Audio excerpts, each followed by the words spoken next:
of our initiation here today of this conference is to ensure that at least for everyone here stepping away from the conference, from the workshop, you have tools, you have resources, and you're able to understand how to help yourself, how to help family members, and how to help others.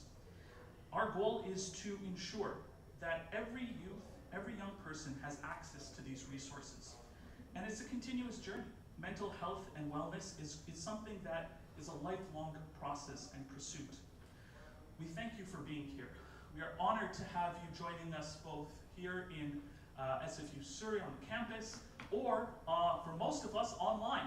So we're very honored to have our online viewers participating in today's event. I'm going to do the settler land acknowledgement to start out of respect for our brothers and sisters from the First Nations who have cared for this land for over 10,000 years and have done a very good job of it. Simon Fraser University respectfully acknowledges the unceded traditional territories, including the Sineahu, Katsi, and Kwantlen First Nations upon which we are physically located today. Later on, we're going to be doing a presentation on online harms, and we wrote a special land acknowledgement poem, which would be honored to share as well. For today, our agenda is going to start with our lovely guests who are seated up here at the front, Emily Bruce-Radstein and Councillor Linda Annis, who have come to represent our elected officials and share their wisdom, their understanding of the situation, their lived experience, and the knowledge of what our government at multiple levels is doing to help support us through these difficult times. I'd like to thank you for coming, Bruce. You're first today, and we're honored to have you. Thanks very much. Good afternoon, everyone, and to all of you who are online. I'm Bruce Ralston. I'm the member of the Legislative Assembly. I'm not always sure that people know what an MLA stands for Surrey-Wally, which is this area right here. And I'm speaking today on behalf of Minister Jennifer Whiteside, who is not going to be here today. I too would like to start by acknowledging that we are on unceded traditional territories, including the Semiahmoo, the Katzie, the Coquitlam, the Kwantlen, the Kite, and the Tawasin Nation, which SFU campuses. Let me also begin by thanking a Foundation for a Path Forward, along with the South Asian Community Hub. Close to there? Okay, thank you. The Kids Play Foundation, BC Muslim Association, Project Fala, Moving Forward, NISA Helpline, and the Muslim Food Bank and Community Services for their important collective work and for making this event possible on International Youth Day. We all agree, young people in our province deserve to have the best possible start in life. We understand that there is an urgent need to support young people with mental health and addictions across our province. And helping people early on, this is, I think, well understood, can prevent small problems from getting bigger down the road. That's why our government is doing everything we can to support young people living with mental health and addiction challenges. Just in June of this year, we announced 24 new substance use treatment beds, 18 at the Phoenix Society in Surrey for young men aged 17 to 24 with addiction and mental health challenges. For those of you who aren't familiar with Phoenix, it's located just off the King George Highway immediately south of Surrey Memorial Hospital. These beds are an important part of the integrated and seamless system of mental health and addictions care that our government is building for all young British Columbians. Early last month, the government also invested $100,000 to fund community-specific mental health and addiction resources for South Asian people in the Greater Vancouver region in partnership with organizations like the South Asian Community Hub. We understand that this funding will help people in the community access life-saving support and change lives. In addition, every year the Government of British Columbia, through the Ministry of Post-Secondary Education and Future Skills, provides post-secondary students, such as the students who attend Simon Fraser, with free access to mental health professionals. More than 100,000 students in BC have access to mental health professionals by phone and by text. The students need support. There is someone waiting to help 24 hours a day, 7 days a week, and more than 24,000 calls have been made since 2020. We've also invested a historic $1 billion in Budget 2023 to continue building a system of care that includes substantial support for youth mental health and addiction services across the province. Now, I mention these budget numbers. Sometimes they're just a little bit blurry, and people really aren't able to relate to numbers of that magnitude. But the point of mentioning budget numbers is that the government has committed the resources. It's only the beginning of programming and reaching out into the community, but it's a strong message that the government is willing to do that. And like many other programs in government, without them being funded, you can't even begin the work. So that's why the numbers are mentioned. I sometimes rebel at my speechwriters, but I've given myself permission to add that little gloss on it just so that I can explain why those numbers are there. Since 2017, we've been adding support for youth in an unprecedented way. The Foundry Network, with 15 centers currently open across the province, 8 in development and 12 more to come, will be a total of 35 physical centers once complete. I was up in Prince George just a couple of months ago. There's one in Prince George, for example. The number of communities receiving integrated child and youth teams, up to 20 by 2024, to be fully operational by 2025. Addiction services across the province to help young people and their families thrive, with 33 new and extended addiction programs supported by 130 new healthcare workers. Increasing funding to support youth living with eating disorders. Children and youth have always been at the forefront of our work, including a Pathway to Hope, BC's roadmap to create a seamless and comprehensive system of mental health and substance abuse that works for everyone. In addition to the significant investments that I'm talking about to build an integrated continuum of care, we know that there's much more work to do, and I think that's obvious, but it needs to be stated. Continued investment in upstream supports and services to stop small problems from becoming bigger down the road. Continued work to ensure timely, coordinated, and integrated services.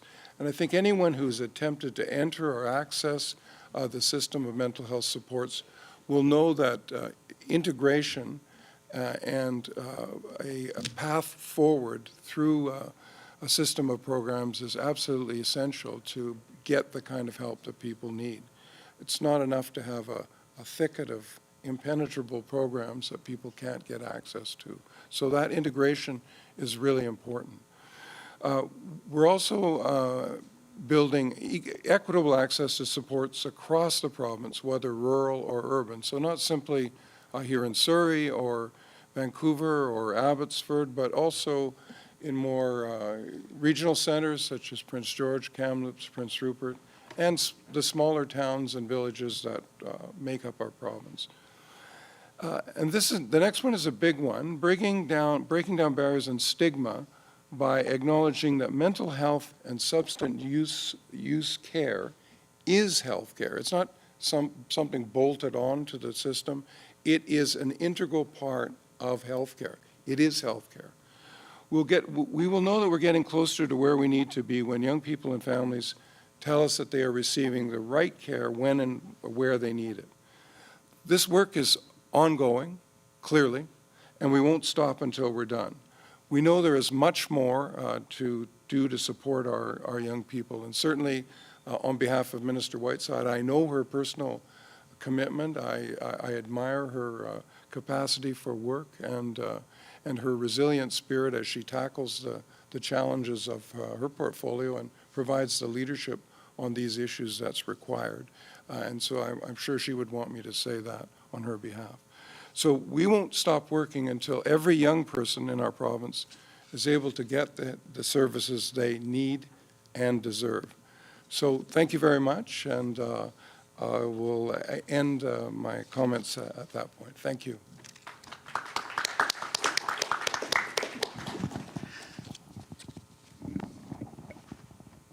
Thank you, Bruce, so much. And Linda Annis is a good friend of ours for many years.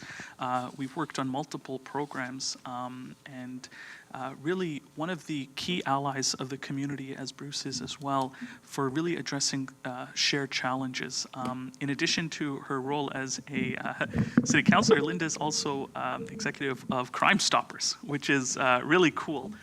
To get to know that and to work with her on those programs. Thank you so much, Linda. Please, all yours. Thank you, and it's a pleasure to be here today, and thank you for organizing such an important symposium on International Youth Day. And I think it's really very important to recognize up front that if you have an addiction issue or a mental health issue, you should seek help. Don't be embarrassed, but do seek help. And I think today what I'd like to focus on is really two parts. Is one, where can you go to get help? And how do you know if somebody is in desperate need? Whoops, I think my mic is not working here. And how do you know if somebody is in desperate need of help? There's some really good telltale signs, if you will, and generally if you're dealing with an addiction issue or a mental health issue, oftentimes you'll, retract from your friends and family and lead a very isolated life. And if you're, spending a lot of time online, a lot of time missing time at work or at school, those are really good indicators that you're dealing with some real issues around social isolation, which probably comes from a mental health or addiction issue. And one should, as I say, always reach out for help.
Was mentioning earlier, somebody that's struggling badly, but you're not wanting to get involved. And so I'm just going to talk briefly about the Crime Stoppers program, because it's not just all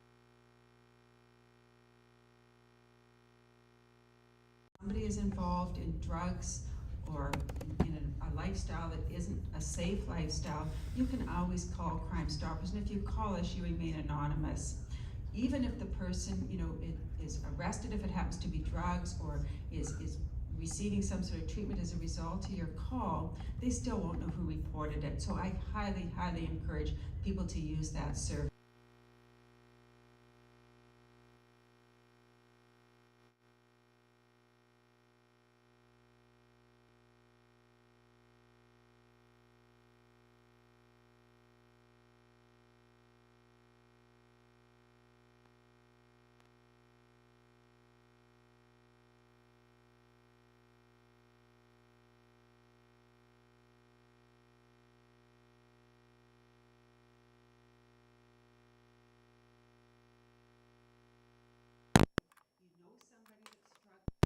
please reach out. Don't be afraid to do it. Use the Crime Stoppers option if need be. Or if you are a person that is needing help, do reach out through either our SAFE program or through Foundry, or visit your hospital. Thank you so much. Thank you, Linda. And because we have a couple minutes, I thought to ask a question of both of you, and it's very interesting. So Bruce is actually our Minister of Forestries, and nature plays such an important part in our mental health and well-being that as people who live in British Columbia, we're really blessed to have what many people in the past would have imagined paradise to look like, thanks to Norm and his people for 1,000 years. But one thing we were talking about before was because my wife decided to do her PhD in Toronto, I now have to spend time in the concrete jungle. So you can feel the energy, the difference being in a place with nature so close at hand versus being in human-made environments all the time. So my question to both of you is, given that we're for this province, for the people who live here, how do you feel about the importance of nature on our mental health? Bruce and Linda, thank you. Well, that's a very profound question. But I think here in British Columbia, as you say, nature, access to wilderness, to wildlife, to clean air, clean water, is kind of part of why we live here, what we cherish about living in British Columbia. And the degree to which that is disturbed, it has a real impact on our mental health.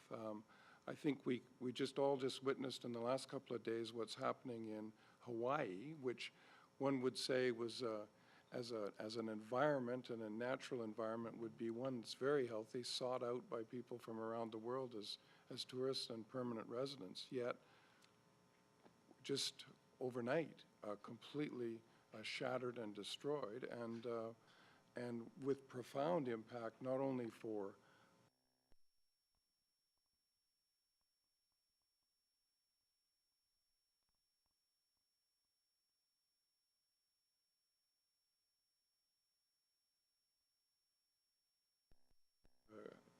helped students to learn about nature. There's, I think, a Japanese movement called nature bathing, where you go out and walk in parks, and it has a profound effect on your mental well-being. So I think the connection between health, well-being, and exposure to nature is a really intimate one, and I think that's generally part of the recipe for a healthy population, if I could put it that way. Well, I think we're so blessed here in British Columbia. We have so much nature around us, and we know that physical exercise is a real key to having a good health and good healthy outcomes. And we're lucky, we've got so many places we can enjoy nature, be it a walk in. Sharing that from the heart. Thank you so much. We really appreciated you having here. We're going to be sharing a video now from MP Talib Noor Mohammed, who couldn't join, but was very passionate about today's event. So we actually met him yesterday, and real time he recorded the video to share his thoughts with us. And thank you again, guys, for being on the panel. Thank you.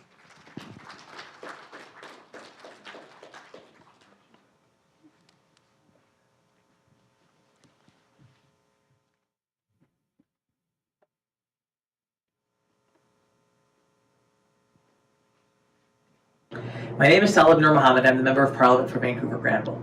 Sorry that I can't be with you in person on this important event marking International Youth Day, where we're talking about mental health and building resilience.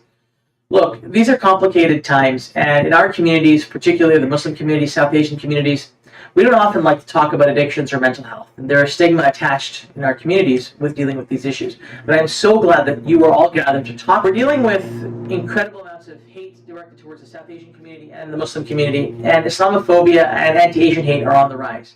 And they take a toll on our mental health, whether it's online or offline. If we're taking hits from all over, it makes it harder and harder to feel confident in who we are, and to build the resilience that we need. So the conversations that all of you are having, the work that all of you are doing, is so important in ensuring that our young people, you as young people, are there supported by your communities and by one another to get through these challenges. Hate against one of us is hate against all of us, and we have to find ways to work together across diverse communities to stand up against all forms of hatred. And we've got to remember that mental health and addictions challenges are health issues. And the convergence of these two things, if not handled correctly, can have devastating impact on communities. But handled correctly, we can get through anything together. So I encourage all of you to work together to find ways to build that resilience, to build those relationships and those partnerships, to get through these things, to make sure that our young people know they can turn to one another and their communities, who should always have their backs. I am so grateful for having this opportunity to speak to all of you, and I look forward to hearing the incredible outcomes I know you're going to have coming out of this important conversation. Thank you, Talib. Even though you're here just in spirit, we appreciate you. Our next speaker is going to talk about Indigenous wisdom on mental health and wellness. Our dear friend Norm Leach is the current executive director from Frog Hollow Neighborhood House and our grandmother Earth. He used to be the executive director of the Vancouver Aboriginal Community Policing Services, which helped over, was it 90,000 urban Indigenous, 70 to 90,000, let's put it that way, urban Indigenous folks in Vancouver. Norm, always a pleasure to have you, always an honor to see you, my friend. And Norm just got married recently, so congratulations on that. And she's a beautiful woman as well from Japan, Mariko, very lovely person. Norm, you can try and use that one if you like. Or do you want to stand? If you prefer to stand, I know sometimes you like that. Up to you, stand or sit. I'm taller when I stand.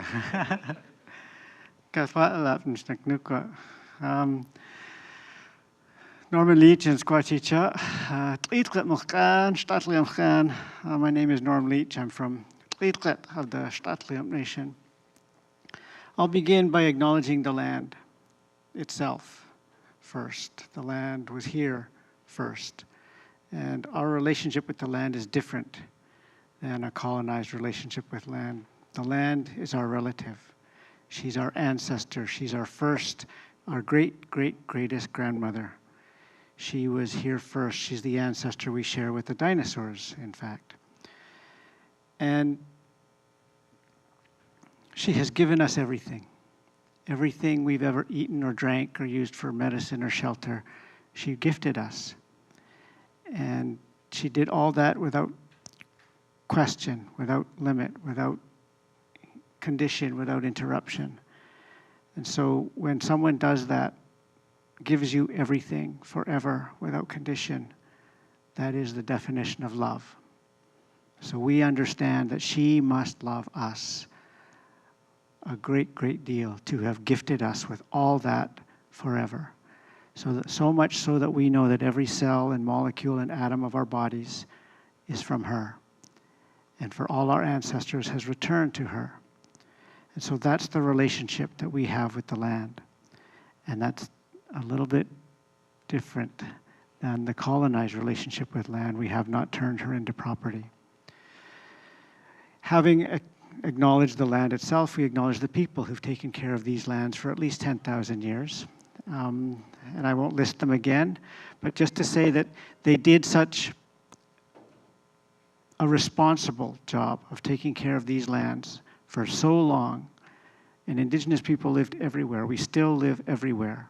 We cared for these lands for 10,000 years in such a good way that I used to say that they were as good as new when the explorers arrived. But I was corrected because they weren't as good as new. They were in fact better than new.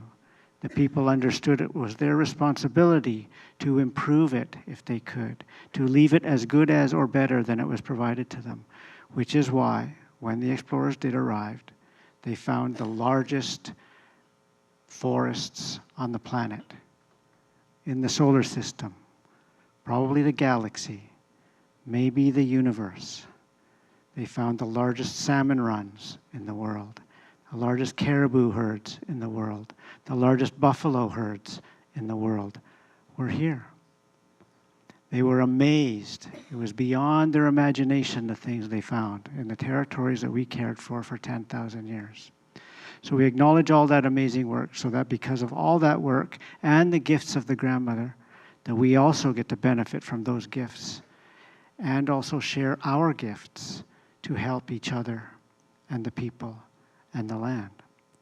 So that's how I do a land acknowledgement.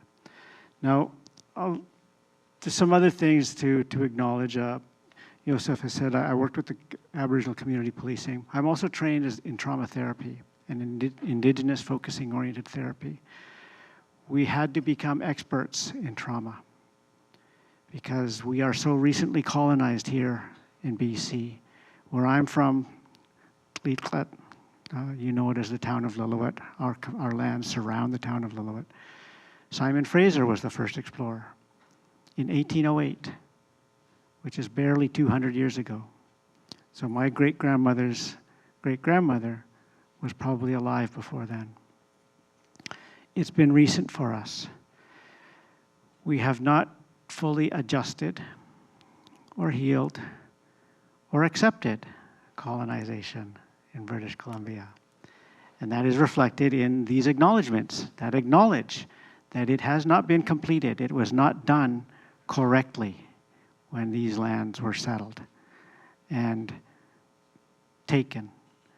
So in healing these understandings, so we also work in the downtown east side Vancouver, which probably reflects the worst situations possible and the worst examples of the intergenerational traumas and the effects of those traumas on Indigenous people, probably in Canada. The downtown east side, we are overrepresented in virtually every negative social health indicator that is measured in Canada. We are overrepresented. We either lead or we're top 3. Shortest life expectancy, highest incarceration rates, highest rates of children in care, highest rates of suicide, highest rates of being murdered, highest rates of everything. We are dying of more things, of everything, faster and more often than everybody else. And yet we're the only naturally growing and the fastest growing population in the country. How is that possible? Well, that's a bigger, longer story. But we've heard this morning about some responses to these mental health crises. And so governments do what they do. They react and they respond to increasing numbers of mental health challenges in our youth. Can we just stop traumatizing them? Can we? Why do we have to come up with new ways to respond to their reactions, to their traumas, rather than just stop the trauma? So in our work with the Indigenous community and understanding the intergenerational traumas that we are trying to heal, so we seek the root causes of those traumas. And for us, it's pretty clear. They all started at the same time. Homelessness, mental health, substance use, violence, they began when colonization arrived. And so if we look at human history, what is the greatest source of trauma in human history? Colonization. So are we really believing, and I'm going to raise some questions here, is it possible for colonized solutions to solve the problems that were caused by colonized actions? We don't think so. Our greatest success in healing trauma is to go back to the ancient ways, to understand the differences between a colonized worldview and an Indigenous worldview. We talk about connection to land. We feel that connection so deeply in the cells and bones of our body. We know that connection. Colonized people have been disconnected from land. They've been disconnected from each other. One of the tenets of Western philosophy is, I think, therefore I am. Quote of René Descartes, one of the architects of Western philosophy. That means I am here, and everything else is not I. You're not I, you're separate. I'm separate. We're individuals. I'm alone in here. You're alone in there. In that universe, everyone is alone. What is the fastest growing mental health challenge in cities around the world? Loneliness. How has humanity come to this point? We were never alone. In that universe, that's a form of insanity to believe that you're alone. We are connected to the land. We are connected to each other. We are connected to our ancestors. We are connected to everything, everywhere, all the time. That's the way we're supposed to be. Colonized ideas and concepts have told you all that you are all alone. If you think you're alone, then none of this is you, none of this is me, and I'm not related, then I can treat the land like property. I can treat the trees like property. I can treat the animals like property. I can treat my new wife like property. I can treat my children like property. I can treat people of different color and religion and language like property. That's a problem. But that's one of the foundation principles of colonized ways of being and thinking and behaving. So,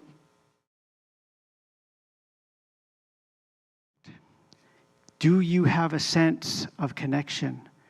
Do you have a sense of understanding and relation to everything? Can you restore that connection? Can you go back, each of you, in your family history, to the place where your ancestors, you might have to go back 10, even 20 generations, to the place where your ancestors lived in one place for 1,000 years. There is a place where your family, your ancestors had a connection to land that was that deep and spiritual, that they understand that everything that they had and had learned came from that land. And they knew that that land must love them so much to give them all that forever.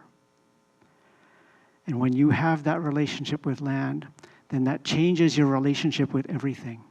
Because then you understand that you are part of. You are connected to everything. You are part of. You are not separate. That is a problem. When you start to believe that you are separate, that you are alone, that you are isolated, that you are divided, that is the beginning. That is the most horrible trauma imaginable. In our criminal legal systems, we do not base them on crime and punishment. That is not effective. We learned that. We know that. Our systems are based on healing and balance and harmony. Oh, this is... So, and the solution is to reconnect people. So, oh, I had a point there. Now where did it go? It'll come back to me. So in our systems, the worst punishment we could imagine to inflict on someone is not death. The worst punishment we ever imagine is to tell someone, you have to go be alone now. You are banished. You cannot be here. Your imbalance is so profound that you have proven you cannot live here with us. You have to go be alone. And that's a terrifying universe to us. That is worse than death. But that is the starting point of Western philosophy. And it shows. In our work, we worked with missing and murdered Indigenous women and girls. That was a major focus of our work for so long.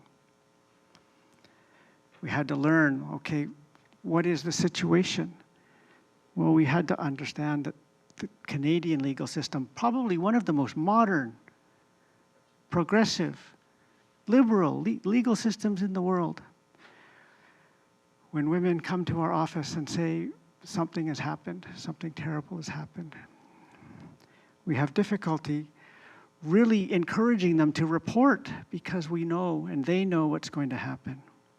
We know the data. Fewer than 1 in 10 of reports of violence against women actually gets reported because they know.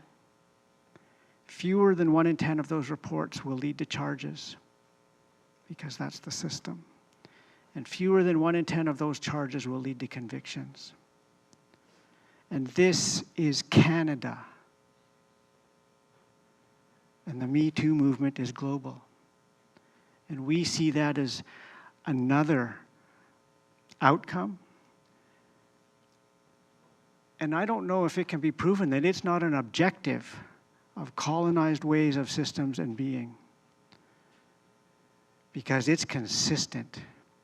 And those systems are everywhere. The legal system, the written laws, the education system, the healthcare system, the monetary system. This language itself is not our language.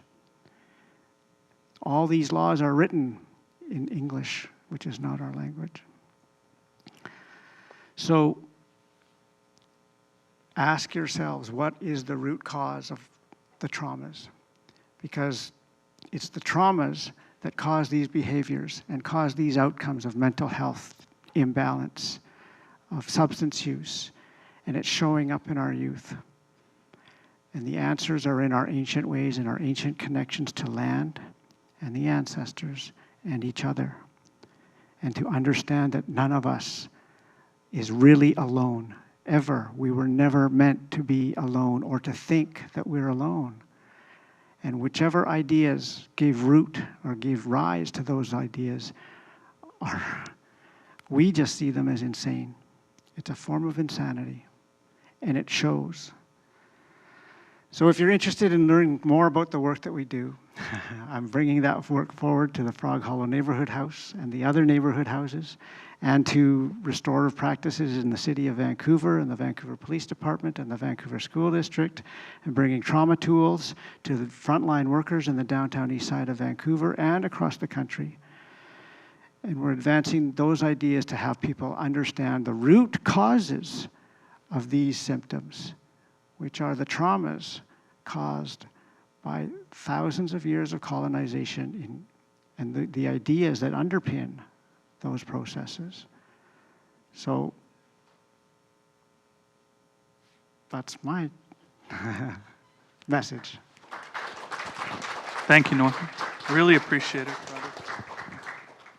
I remember we were doing an event in June for the environment. And I love how Norm will always sit there quietly, nod, and then when it's his turn, he'll say, Yusuf, here's where you did it wrong. And I learn. So our event was called Saving Our Planet, Faith in Action.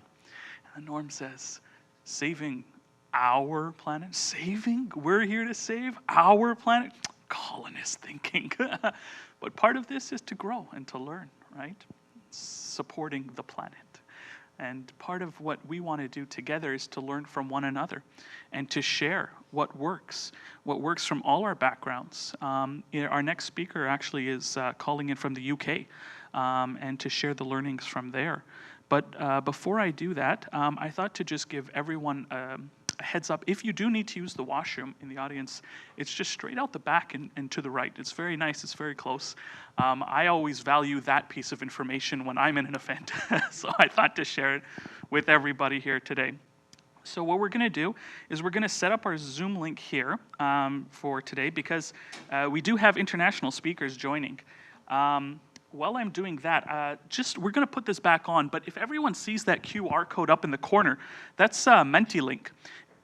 It's a fancy way of asking questions to the audience, to the organizers here, which we'll give to our panelists. So basically, it just makes things simple. If for whatever reason it doesn't work, you can either come to myself or Kabir over here, and we'll go through this process together with you guys, just to make sure that it's easy for everybody to have their voices heard.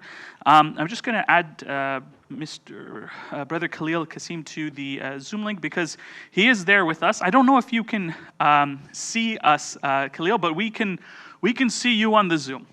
So what we're going to do for this panel, which is basically understanding mental health and addictions. I'd like to invite my dear friend Kabir to come up. He'll be the moderator for this this panel, and really touch on the themes that we're looking into understanding for the overall holistic view of how this works. So Kabir is not only a secondary school teacher at Surrey Schools District, shaping the minds of our next generation, for the better, I might add. He's also the Chief Executive Officer of Jokbar Productions, and amazing video productions from a cultural perspective. He did one on the importance of prayer to people from the Muslim community and the struggles that they go through, or we go through, in finding places throughout the day. We have to pray 5 times a day, so it's throughout the day. It's sometimes hard to make that work in a modern society here in Canada, but the emotional connection that people have with their tradition was very powerfully shown. And he is a program coordinator at the Muslim Food Bank and Community Services for many years. Kabir, I'll let you introduce yourself, and then we have the agenda here. You have all the speakers. You got it from here? Yes, sir. All right, fantastic, bro. There you go. I want to say this once, and I want you to maybe listen up. Assalamu alaikum wa rahmatullahi wa barakatuh. That means peace and blessings be upon you.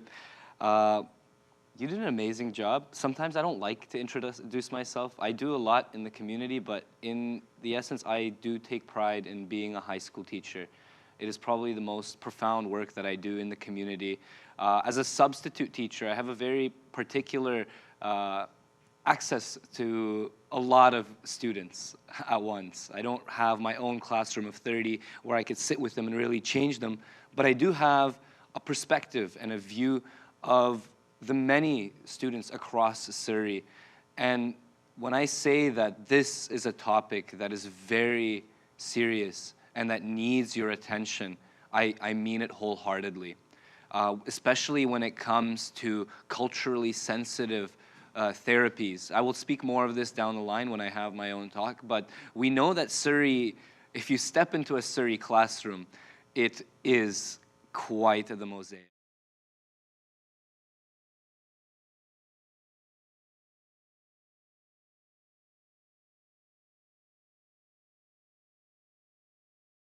Punjabi individuals, you go closer to Newton, we have a very rich community there, and amazing, we have Brother Khalil joining us now. So as you're here, Brother Khalil, can you give me a thumbs up? Actually, he can't hear us because we are muted. We're texting him. This is a multifaceted operation we got going here, so it's some communication from Tarek back there, from here, but the communication is happening.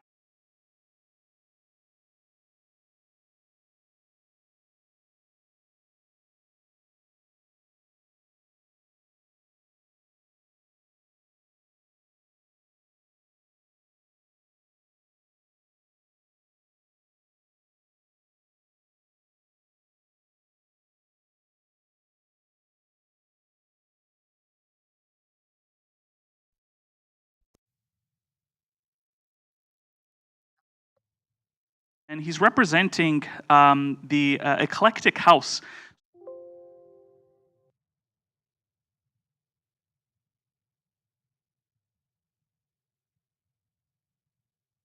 Many different ideas happening that are of benefit to us here and things that we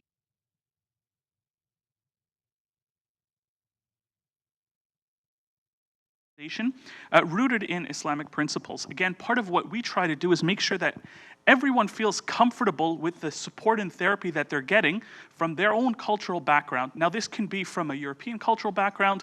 My mom is French, Italian, Canadian, and I guarantee you my dad's Egyptian kind of counseling style does not jive with her at all. So everyone deserves to have the experience of healing in the way that they will connect with. And part of the Eclectic House's job is to make sure that's accessible. Because they're an international audience, they work with clients globally, and they try and make sure that they're maintaining and pushing the highest standards of qualifications and certifications for their counselors, for their support team around the world. And their services over the last 2 years have extended from international workshops to counseling, university, which again, we're here at SFU because there's such an important need for youth, and they've built such a diverse and culturally appreciative team to work on this. Khalil, if you can hear me, you're looking awesome, mashallah. I love the beard, it's very good. And we're gonna pass it back to you if you would like to go ahead. Yeah, honestly, so first things first, peace and blessings to all. Thank you for having me on. It was spur of the moment, I guess. We literally just finished teaching. So we're actually currently teaching a CPD accredited course internationally, which is also recognized, obviously, in Canada. And we're teaching professionals from all different, sectors. We're teaching current faith-based organizations, and we're teaching people who are in authority to actually help and push the envelope of well-being in ways that has never, ever been pushed, especially here in the UK. And obviously, that's why I think we've kind of branched out and we've kind of gone global. And just a quick heads up to everyone. I hope you can understand me with my British accent, so to speak, and just give me the heads up when you want me to stop speaking. Otherwise, I literally will be here all night.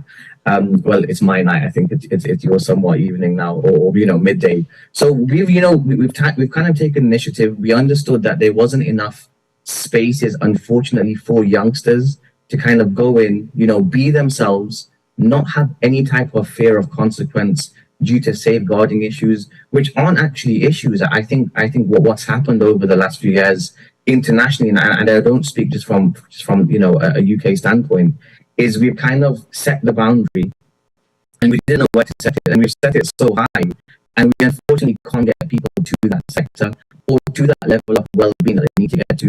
One is in regards to them being heard as individuals. Two is being heard as a collective community, which is made up of individuals. And I think the most important thing that we can all agree with, especially when we put all our differences aside, is we're all having this human experience, which is constantly changing. So we can't keep the same, legislation. We can't keep the exact same well-being boundaries that existed 5, 6, 7, 8, 9, 10 years ago, right? Times have changed, youngsters have changed, the human experience is changing as we speak, and we see that obviously all around us. And I think one of the best things that me and my brother, founded Eclectic House, one of the things that we absolutely love and the most common feedback that we get is, wow, I get to come to a place of well-being. I get to grow in ways that I want to grow, which isn't stipulated by, specific faith. It's the exploration of faith. Or I'm not, hell-bent, or I don't need to be, let's say, disciplined in ways that my family used to discipline me, or my society is kind of alienating me. But no, it's fine because we've got these online spaces now. We've got these physical spaces as well all over the world. So in Dubai, we've obviously got a few representatives at the moment in Canada doing some awesome work.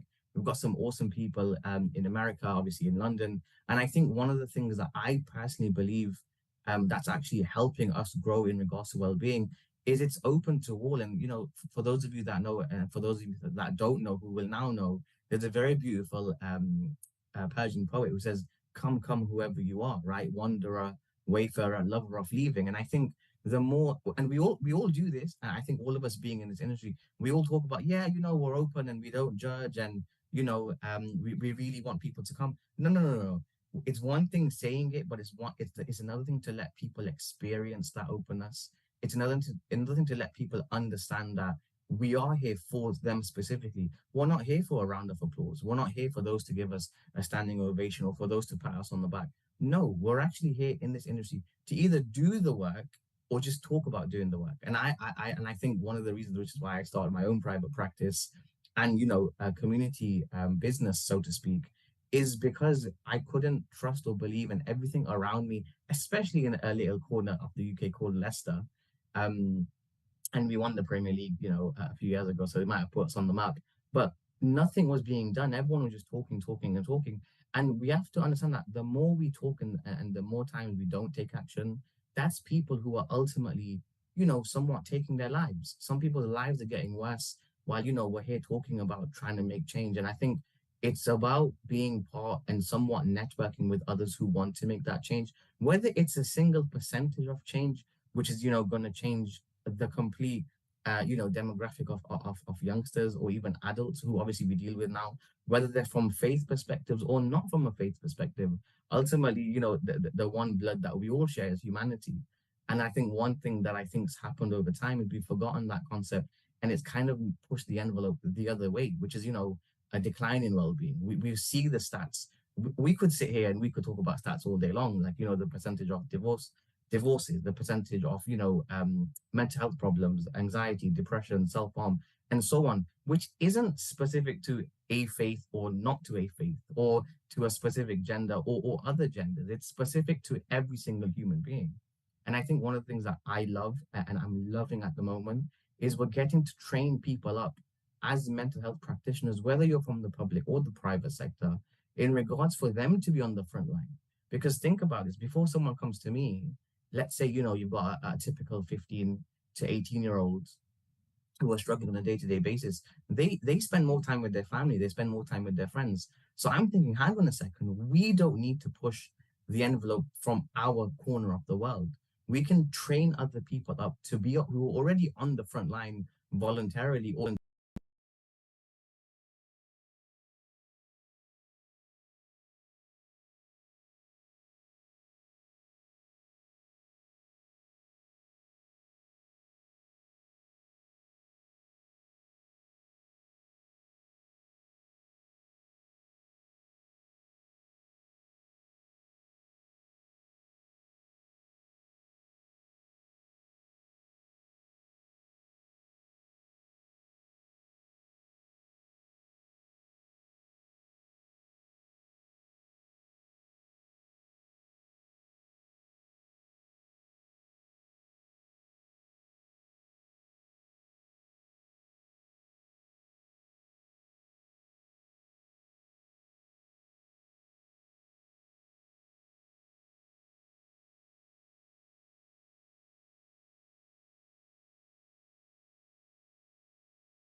what's a man's right? So what is the specific um whatever genre, whatever topic, or whatever conversation an individual or a community is willing to have, for us to be able to hear that and say, okay, you have your communities. And I'll give you an example. We had a lot of people who reached out to us in London saying, hey, the divorce rate in London is quite high and it's kind of becoming an issue and a problem, which is why people are starting to self-harm, or you're seeing a lot of mental health on the increase. Fine. We then set up workshops all around London in order to teach people, okay, how to deal with conflict, how to create boundaries, what is a relationship, right? What's the exploration element of a relationship? What's a good thing to do, or what's the bad thing to do, and what to stay away from? And you're actually seeing the change on the front line rather than only it being accessible to people who go out of the way to do that. So it's, you have the one-to-one, you have the educational collective consciousness, and then you also have the explorative concepts of an individual.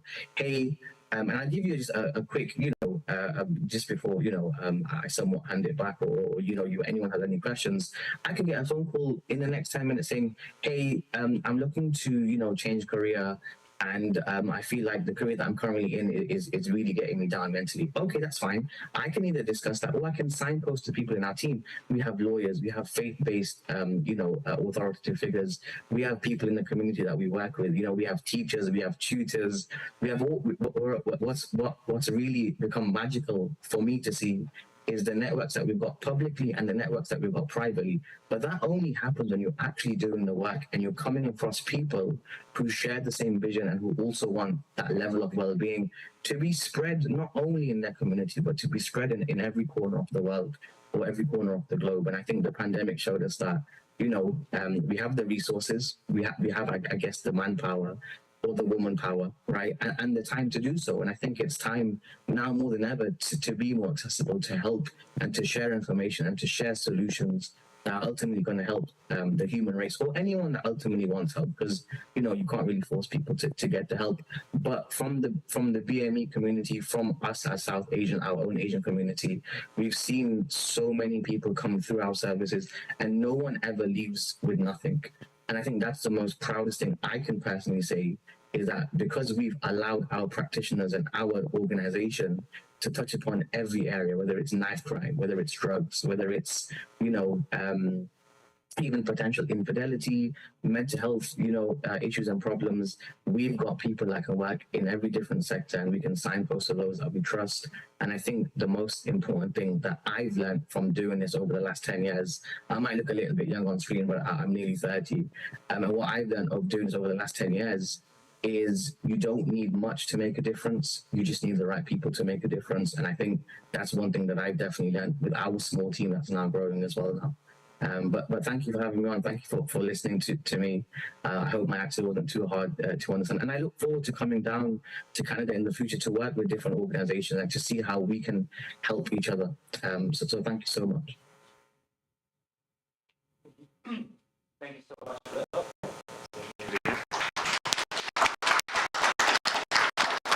I hope you could hear that round of applause, Khalil.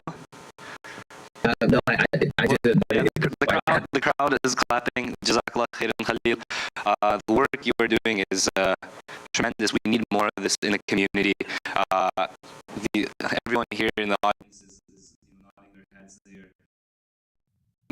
They're reflecting on what you said, and we do thank you for being here. I also wanted to thank Norm, although you left. I wish he was here to receive that. What I heard from him was quite profound, and I'm sure a lot of you really took that to heart, understanding what land means to us. But also we have our next speakers. If we can you help me out with bringing the slides back? Our next speakers also very much titans of their own field, I might say. We have Sister Mehreen, if I could have you come up to the panel, and also Brother Sunny Chopra. Brother Sunny, are you all right? Awesome. Sister Mehreen is a clinical counselor with Moving Forward in Family Services at the Elizabeth Fry Society of Greater Vancouver. You may take a seat. Okay, thank you. She specializes in EMDR therapy, works with cognitive behavioral therapy. A lot of you might be hearing about that and how it helps the community a lot. And it is integrated with various approaches such as mindfulness, DBT, solution-focused, and narrative therapy. She also assists clients with a range of issues, including relationship conflicts, emotion regulation, substance use, eating disorders, trauma, and abuse. Brother Sunny. Sunny Chopra is a life coach and HR professional with personal experience confronting mental health stigma. Despite societal expectations as a South Asian man, he sought therapy in his 20s. leading to a more authentic life and pride in his emotional awareness. As an outreach worker, Sunny aims to support individuals with addictions and mental health issues, offering culturally sensitive resources and judgment-free assistance. We are so honored to have you here with us. Sister Mehreen, if you could start off the conversation, and then we'll take it from there. Sunny, thank Jazakallah, you. brother. Jazakallah for such a great introduction. Bismillah ar-Rahman ar-Rahim. And today I'm really glad to be part of this very thoughtful and profound discussion around mental health and addiction. And what I'm here and what I'm going to talk about which is very profound and which is the much needed talk that we really need to be open to, and it's around mental health, what mental health is, and how addiction is interconnected with mental health, and which has affected millions of people around the globe, and it still continues to grow. So I guess, but today I'm going to speak more about what basically mental health and what it means to have a good mental health, and how addiction affects the part of ourself, and how we can look into the root causes of mental health and addiction, and what measures can be taken to its prevention.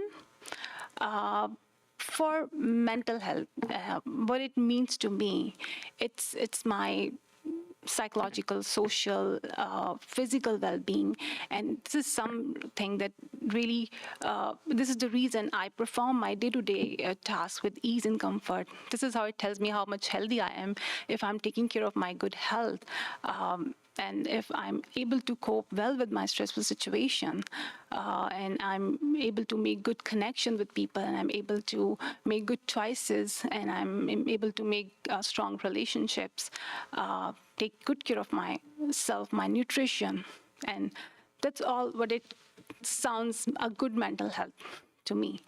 But what happened with addiction, the people who are struggling here with addiction, is it's basically a coping mechanism. It's the way they respond to their stressful situation in a very unhealthy way. So before I get into this addiction, I like to talk more about how how this grew my interest in this area. And it most likely based on my own apprehension, my own fear around being drug addicts and homeless, and which led me to avoid those areas and to avoid those situations that which I known to have their presence there. Especially if you would go out and you see people in Vancouver downtown, Hastings East Side, and the people on Valley area, like. So those are my apprehensions around those people, and those avoidance stemmed from my perceived fear of that potential harm or intimidation from them. So for the most part, I couldn't understand why people they use drugs, and what basically got in their head that really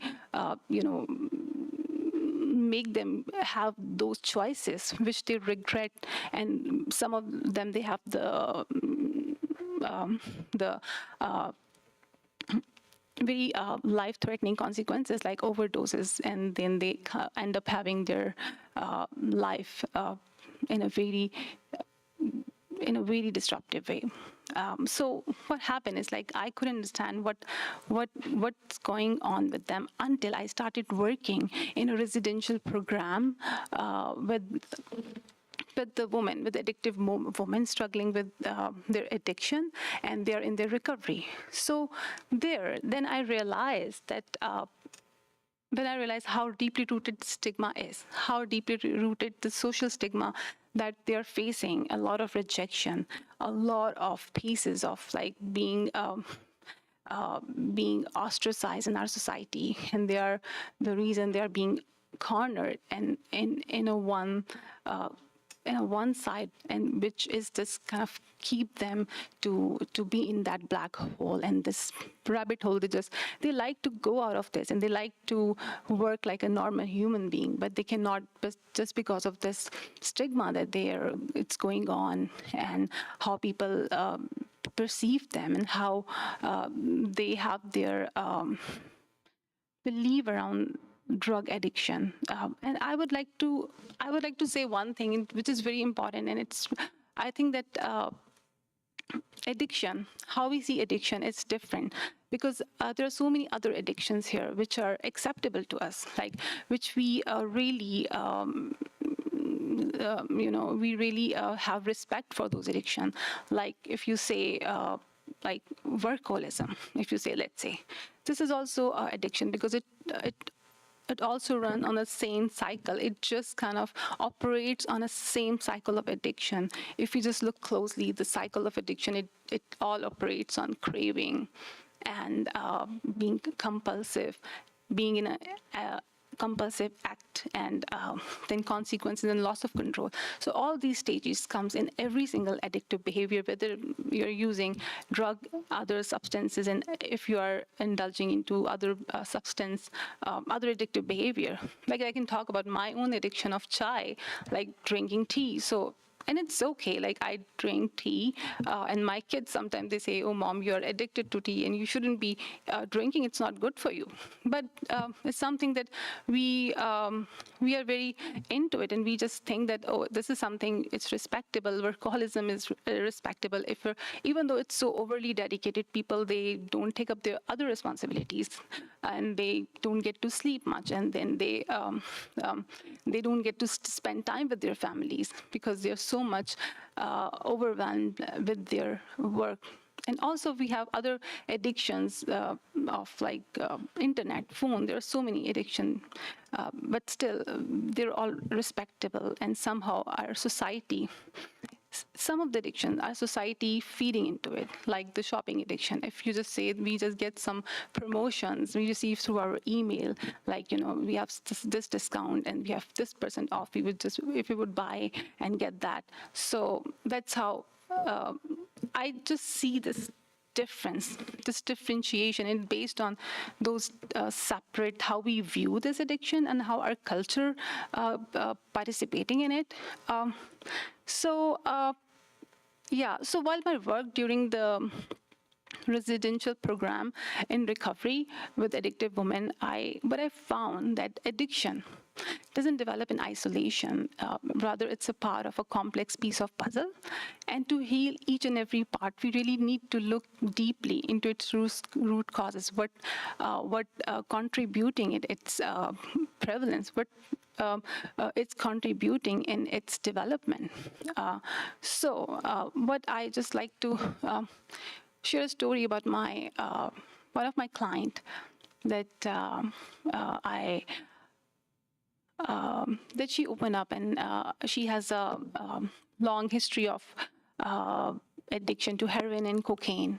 And then she opened up and had encouraged to talk about her early life history. And she shared that how she was such an unwanted child in her family, because in her family, their parents, they always wanted to have a boy, and she was the only girl, even though they had other 2 sons. But she never received that love and affection that she really wanted while growing up in her early years. So what happened that at the age of 11, her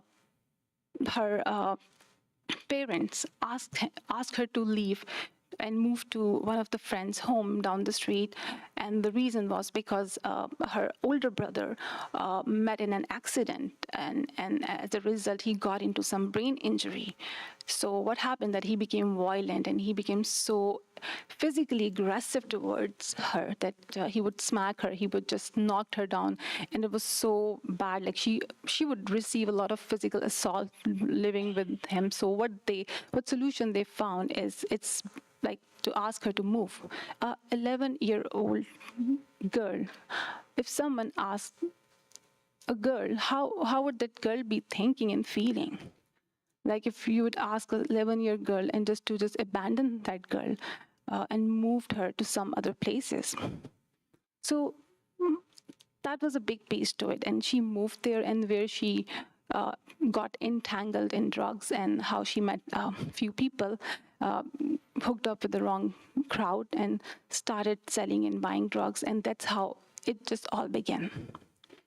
So the root cause of like how those early childhood experiences, very adverse experiences, can put person at high risk to develop this addiction later in their life. And how those feelings of rejection and feeling of being abandoned by people, and this is at the core of the addiction. Some other ways of like how people they're addicted is their long history, as one of the presenter mentioned about the intergenerational trauma and the multi-generational trauma. And this is what we see people on the east downtown side, the people they are on the streets, they've been through it. Because we get to hear a lot of story from folks like that who are coming from those areas, and the information and the stories they share. It was heartbreaking. It was really heartbreaking. Just heartening, for us to see a child in disheveled appearance, and how it evokes a deep feeling of compassion within us to see a child in such a attire, in such a state of mind. But it's equally saddening to even know that that very child now transformed into a hardcore drug addict down the street with the same feeling, with the same experiences, yet it go unnoticed and overlooked by our society, and even receive discrimination and a lot of judgment from our part. From the judgment, one of the solutions the presenter contributed, and which it really was very intriguing to know the power of judgment and how we can help people with being non-judgmental in our approach, to heal them from their trauma, to heal them from their situations and from their where they're coming from. And here is another thing that I like to talk about: the power of being non-judgmental. And it's also stemmed from my own experience working with the addicted women in recovery, where I started running groups. And then there was a woman I encountered in the recovery, and she was quite guarded, quite impulsive, was not taking any kind of participation in the group, just would like to skip the group. And so it just like she had been doing all those things. And with the passage of time, gradually I started some transformation in her behavior, and then she started participating in the group, like surprisingly, and then she was taking interest. And then once we were during one of our discussions, we were talking about the non-judgmental thinking in the group, and then she opened up and then talked about her experience and how judgmental was she towards me, and that's she didn't like about me, that she didn't like me and she didn't want to be in the group. And then she opened up how it stemmed from her negative experience in another residential program with another counselor who she thought was quite judgmental towards her and was very critical to her and to the group, and that something made her feel so excluded and made her feel so not belonging in the group. And that's how she ended up discontinue from the group, because she had few slips there. So now, once she opened up, it just made me show that she was a bit of safe. She felt that safety and comfort in the group, so that helped her to be open up. And then once she opened up, she felt safe. And then she went on and she talked about how it's helping her, the group helping her, and to helping her to learn different skills that we are doing. And it helped her to making her sense be more alive, and she could hear her senses and her emotions after a long time. She hadn't even experienced those. Yeah, so these accounts, and this is very amazing account to to know that how we can make a difference in someone's life. And I still remember that she came to me after finishing her program, and she expressed her gratitude that how it helped her, and she asked if we could share a hug. So it was very empowering to me to know it's rewarding to be in a profession that I can help people, offer support, providing them a comfort to be open up, to be vulnerable, because this is really important for people. They're coming from different household, and in certain household, like as per different stories of clients, there is no room for vulnerability. Like they just only go cold turkey. They're not allowed to talk about their emotions, or they be prepared to be beaten up because it's too much for parents. Probably they be going on their own stuff, and some of the parents even themselves struggling with the mental health issues.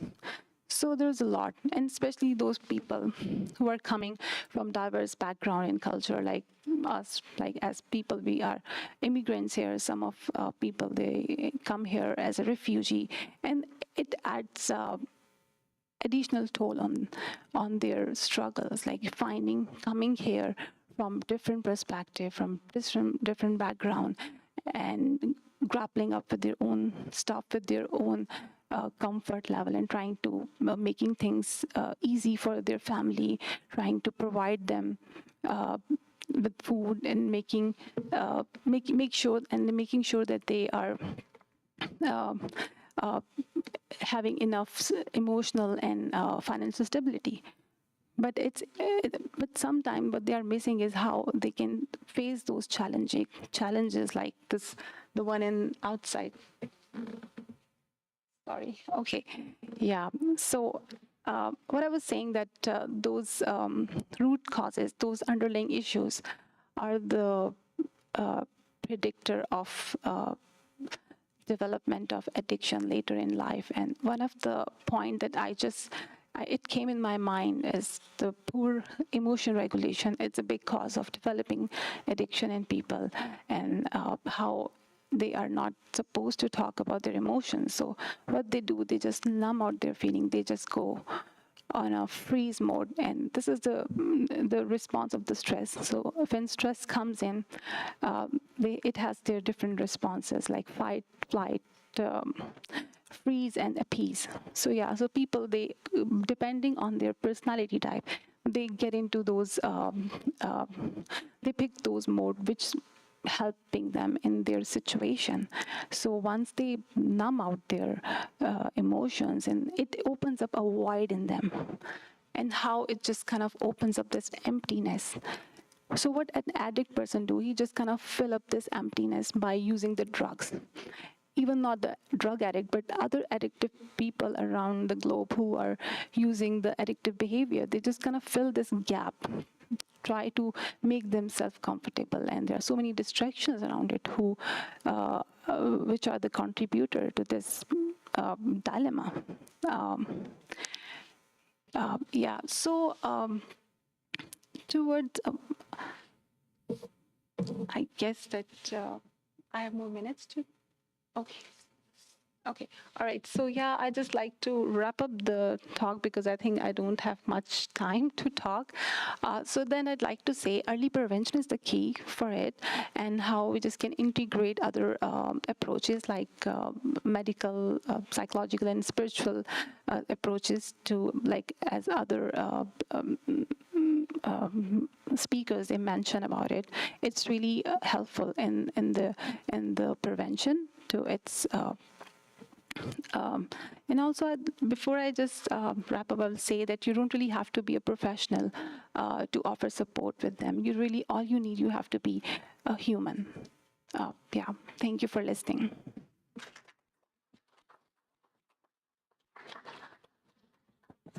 Brother Sunny, you can go ahead. Thank you so much. Does this come off, or? Would you like more? Yeah. You on it? Thank you. Testing. as mentioned, I'm an outreach worker for SUCH, South Asian Community Hub. I'll get into what that organization does and my role once I talk about my story.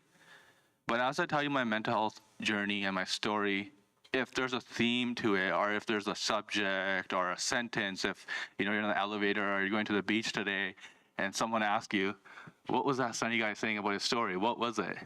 Well, I only got 2 sentences that you can give them, and that is my sensitivity and my so-called weakness or the weakness that my community, or just I think in general people deem weakness. My sensitivity and my weakness actually became my strength and helped me unlock my authenticity. My sensitivity and my weakness, so-called weakness, helped me unlock my strength and my true authenticity. In other words, the real Sunny.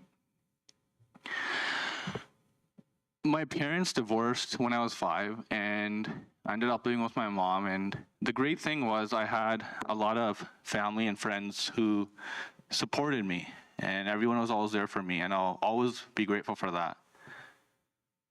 But the one thing that now I look back on that really I was denied was when I cried or when I was sad, I was always told, don't cry, don't be sad, everything's gonna be okay. And I know everyone meant well in the moment when they were telling me that. But what that did was it denied such a huge part of myself, a part where I was hiding from struggle, from sadness, from pain, from coping with my parents' divorce. And unfortunately, I would pay for that in my later years. When I graduated high school, I really didn't have a plan because, like I said, a lot of people supported me. They didn't let me fail. So I really didn't have confidence to stand on my own 2 feet and pursue great things in life. So it took me about 3 years, and I finally went to KPU, got a human resources degree.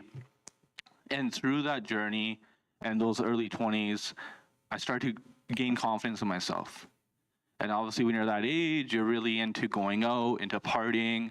And I was going out with my friends, with my cousins. And what I would find would happen a lot is after a few drinks, I would say to them, like, how could you do this to me when I was 10? How could you make fun of me? Like I would bring up so many things from the past. And to them, it was just like, whoa, Sonny's just drunk. He's having this emotional outburst. Like, leave him alone. I'd wake up the next day and, be so anxious. Like, oh my God, what did I say last night? Why did I say that? It was almost like what I had said last night was not even me. That's what I thought. But it was really me, what I was feeling inside. And it was only through, unfortunately, when I was getting intoxicated that this was coming out. So, I would sometimes, it damaged a lot of my relationships at that time because it was like, who is this Sonny? Like, he just has these emotional outbursts. I don't want to be around him. And everyone just telling me, like, just, don't drink anymore, drink less, right? And I thought that's what I need to do, but that really wasn't solving the root cause. And I just started to believe that maybe it's just because I drank a lot. That's why this was happening, and I just need to avoid those situations and just not have these emotional outbursts. Like, let it be, let it go. So that's what I thought I had to do. But, through that whole journey, I just, looking back on it now, there would be random days where for no apparent reason, I'd be angry, I'd be sad, I'd feel resentful towards something maybe that happened when I was 7 or 10 or 12, random stuff like that. And I had that kind of mindset at that time in my university years that, hey, that's okay. I'm going to use this as adversity. I'm going to use this as fuel to motivate myself. Now, don't get me wrong. I do think when you are down and out, it's good to use that as fuel to motivate yourself to work even harder.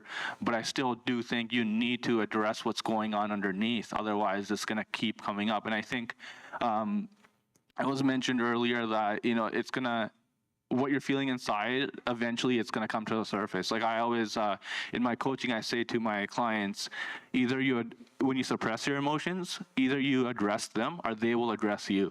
It's going to come up one way or another. And sometimes it's not obvious when they come up.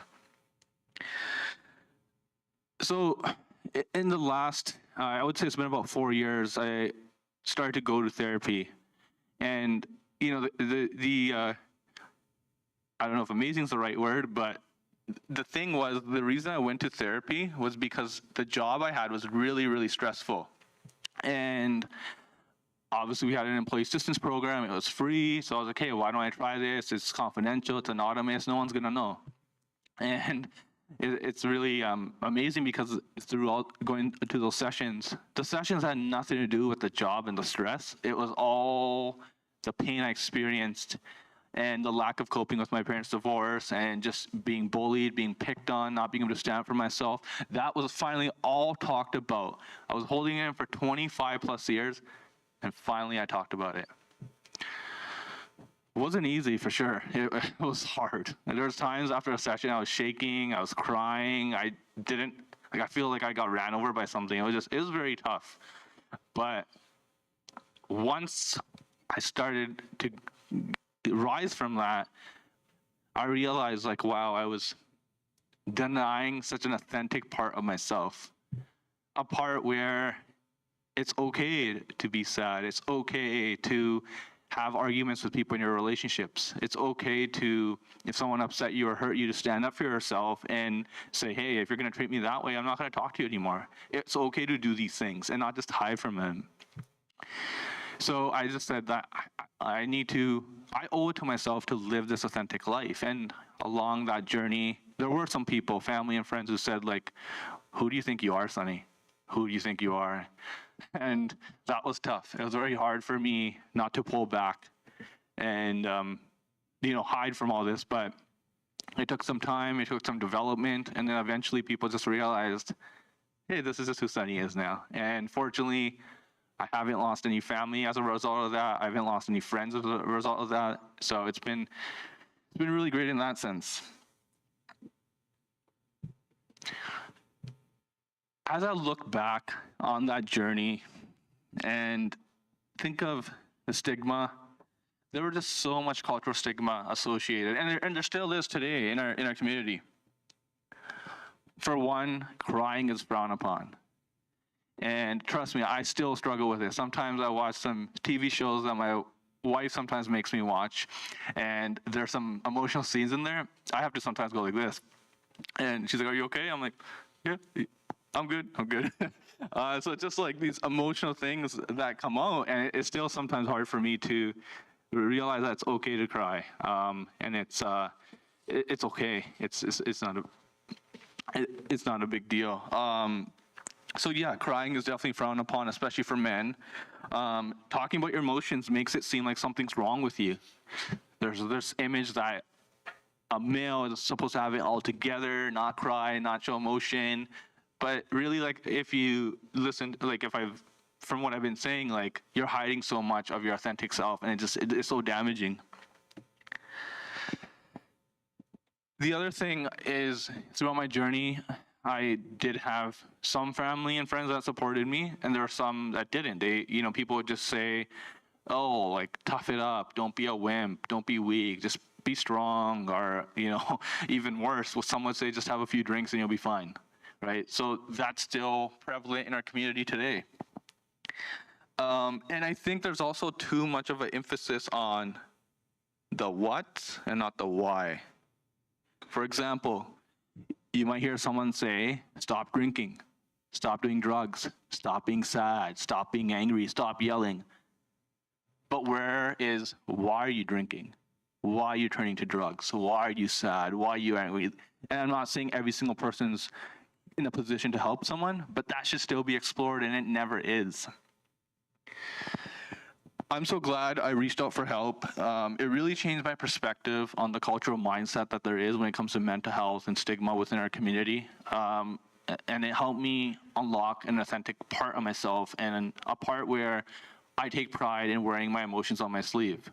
And sometimes it might make my friends uncomfortable, because sometimes I'll ask them like, hey, how are you feeling? What are you thinking about? And sometimes they're like, okay, Sonny, we don't want to have an emotional conversation today. So that happens to me sometimes, because now I'm just in love with talking about emotions. I'm in love with wearing my emotions on my sleeve and leaving it all out there for everyone to see and experience. I'm sure now you can kind of put the connection together, or why I'm a coach, why I'm an outreach worker. It has a lot to do with my personal experience. And in my role at South Asian Community Hub, we help individuals that experience similar situations to I have, or maybe more extreme situations where it was more addiction based. And again, I'm not trying to compare situations, but what I'm essentially trying to say is we support individuals who don't know where to turn to. They want to get help, but they don't know where to go. There's a stigma associated with getting help. So as an outreach worker, we connect with these individuals, and we have many organizations that we can link them to. For example, outside, there's a table for Moving Forward Family. They offer counseling services. So, you know, if Sunny of 7 years came to them now and said, like, okay, Sunny of today, sorry, I don't mean to confuse you. Say I'm 33 today. Let's say the 24-year-old Sunny came to 33 and said, Sunny, I need some help. I need to talk to someone about counseling. Who can I go to? Moving Forward Family. So that's kind of what we do, is we link them with, based on what their individual need is, we link them to different organizations. That's really all I had today, and I just hope in sharing my journey, the struggles I went through, and embracing, you know, showing my authentic self to all of you. Hopefully this helps other people do the same thing. Thank you so much.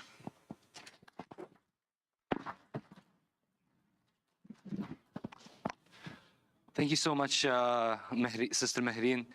Some of the conversations that you said about the diversity in addictions, it really put things in perspective, especially when it comes to workaholism. I know some people in this building, myself, you know, my slowly receding hairline is definitely complaining with the amount of work, but it is something that is often overlooked, that can leach into other parts of life. And I will take this home and I will reflect upon it. And some of the conversations that you discussed, Brother Sunny, in regards to the nuances and the candid response when it comes to certain diet addictions that are not really perceived as such a bad thing in society, whether it be alcohol, but slowly how it could actually leach into other parts of life, such as anger. And I think that is a great segue to our next panelists. So if we can actually give one more round of applause to the speakers before we send them off. Thank you so much. Our next speaker is a great segue into conversations about anger. And yesterday I was playing soccer, and I realized how I need to actually control my anger as somebody just grabbed my hand, and I don't know, for some reason I had just exploded at them. And I will look forward to the next speaker, who is Alistair Moose, who is the founder of Moose Anger Management. Alistair actually co-leads Moose Anger Management, Healing and Anger, serving diverse clients from business leaders to the homeless community since 1989. Since 1989? You're kidding. I'm old. Okay, I guess it does pay to control your anger. His approach addresses underlying emotions behind anger, helping individuals transform their reactions, a passionate advocate for parenting, especially fathers. Alistair also conducts workshops for various professional groups. Would you like a sit-down mic, or would you like one of these handhelds? I'd rather stand up. Okay, yeah, I understand. Yeah. This is you. Wait, thank you so much for coming here. This is the left hand, but here you are, and here's the mic. Okay. Thank you so much. Loving what I'm hearing so far today, and really appreciate the work that Yusuf is doing with his team and everybody. So my name's Alistair, and my last name is pronounced Moose, even though it's not really spelled like that. It's spelled M-O-E-S. It's Dutch. That's what I got to grow up with, because my dad came here from. He grew up in Holland, and I've been running these anger management groups for the last 25 years, 28 years actually, and there's a team of 10 of us. So there's a whole group of us, and we have worked with many thousands of people, and anger is, you know, crosses every boundary. Anger does not discriminate whether you're playing soccer or anything else. I've coached soccer when my kids were young, and It happens in parents more than the kids actually, but so the work we do, you know, the thing that jumps out at me is that, you know, we have all these different counselors from different backgrounds, and the groups we do are really multicultural. It doesn't matter where you're from, whether you're rich or poor, whatever your background is, everybody ends up experiencing anger in one way or another. I'm guessing for you guys, but you know, for myself, for sure. And also, I'm in a multicultural relationship. My partner, Alejandra, is from Ecuador, and she has her roots go back to Europe, but also in the indigenous peoples in Ecuador and in South America as well. And I think one of the things that the people that attend our groups, and we do groups for women as well as for men, Alejandra runs the women's groups, is that the diversity is something that connects people. The diversity is something that people appreciate. And whenever people are, you know, whenever people call us, usually there's been some big blow up. People really rarely ever call us just to be preventive. People don't call the anger management guy unless something really significant has happened. Sometimes the police have been involved. Sometimes their partner is saying, you know, you got to do this, or, you know, things aren't going to work out here. Most people come on their own, and most people, it's about relationships. So what do people do in these relationships? Well, you know, that all comes out. But in that moment, when they're reacting poorly, in that moment, the people are very disconnected, right? We don't hurt people around us if we're connected to our heart, if we're connected to the higher reasoning part of the brain, if we're thinking things through, we're gonna know better. We're also disconnected from what's in our body, our intuition, our gut feeling. And so I really appreciated hearing what Norm had to say here earlier, and what Yusuf and other speakers had to say, because what I think the work we do is helping people come back to themselves. And when people come back to themselves, they connect with their heart, their head, their intuition, their gut feeling, and then they start to connect with the people around us. When people come to us, we talk about all the things that happen, and we talk a lot about science, about what happens in the body, what happens in our brain, all the changes and the hormonal changes, the chemical changes that happen in the body. But ultimately, what happens is people are just being run by that part of themselves that just wants to win. Sometimes we call that the ego.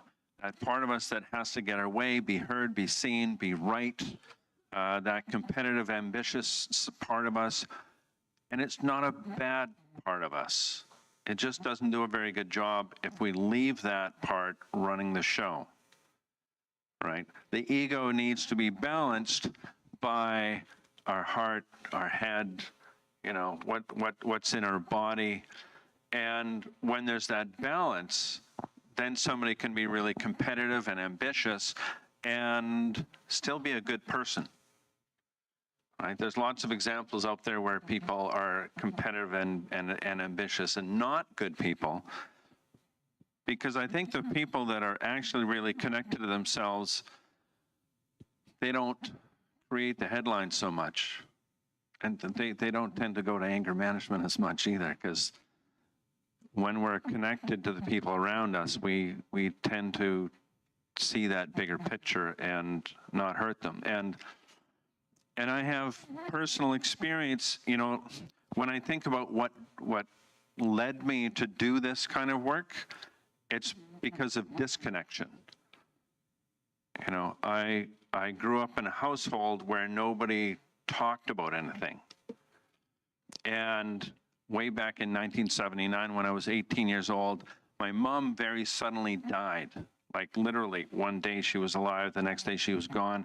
And my dad, in his infinite wisdom, love you, Dad, he's not around anymore, but he didn't talk about it. We didn't have any family around us. And whatever family was out there, I didn't really hear from them. It was 1979, and he didn't have a funeral. Like, that's how much we didn't talk about it.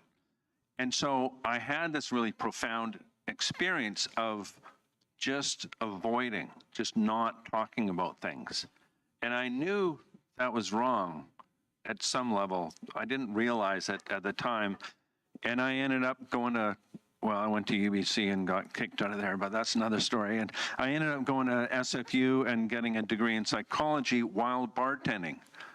And bartending is a great way to disconnect. You know, I had a lot of fun, but it wasn't very responsible. And eventually I thought I should get a job that was more like an adult job. And so ended up, you know, doing a whole bunch of work in psychology. But in 95, I started running these groups. And so I've spent the rest of my adult life just talking to people about the things that they don't usually talk about. And it doesn't matter what your background is, most people avoid talking about the shame and the pain and those uncomfortable things that happened when you were a kid, happened in your family, and we just pretend like everything's fine. So I've got more stories around that, but I had some really profound experiences around that, and then started doing more therapy and learning more, because I could see how disconnected and lonely the men were that typically came in and spoke with us. And so that just inspired me. And, you know, now I'm 62 and I keep on taking more training and doing things to keep on learning and be more connected with myself. And the work we do in our groups with men and with women, ultimately, that's what it's about. It's about helping people connect more deeply with themselves. And part of the work we do is in leading our groups, and in the books we've written on this, is create opportunities where other men or other women get to hear from each other. Right? When people, at the end of the first session of the group, one of the things that happens is we'll do a checkout, and I'll say, just say one or two words. What's your experience after this first 2 hours?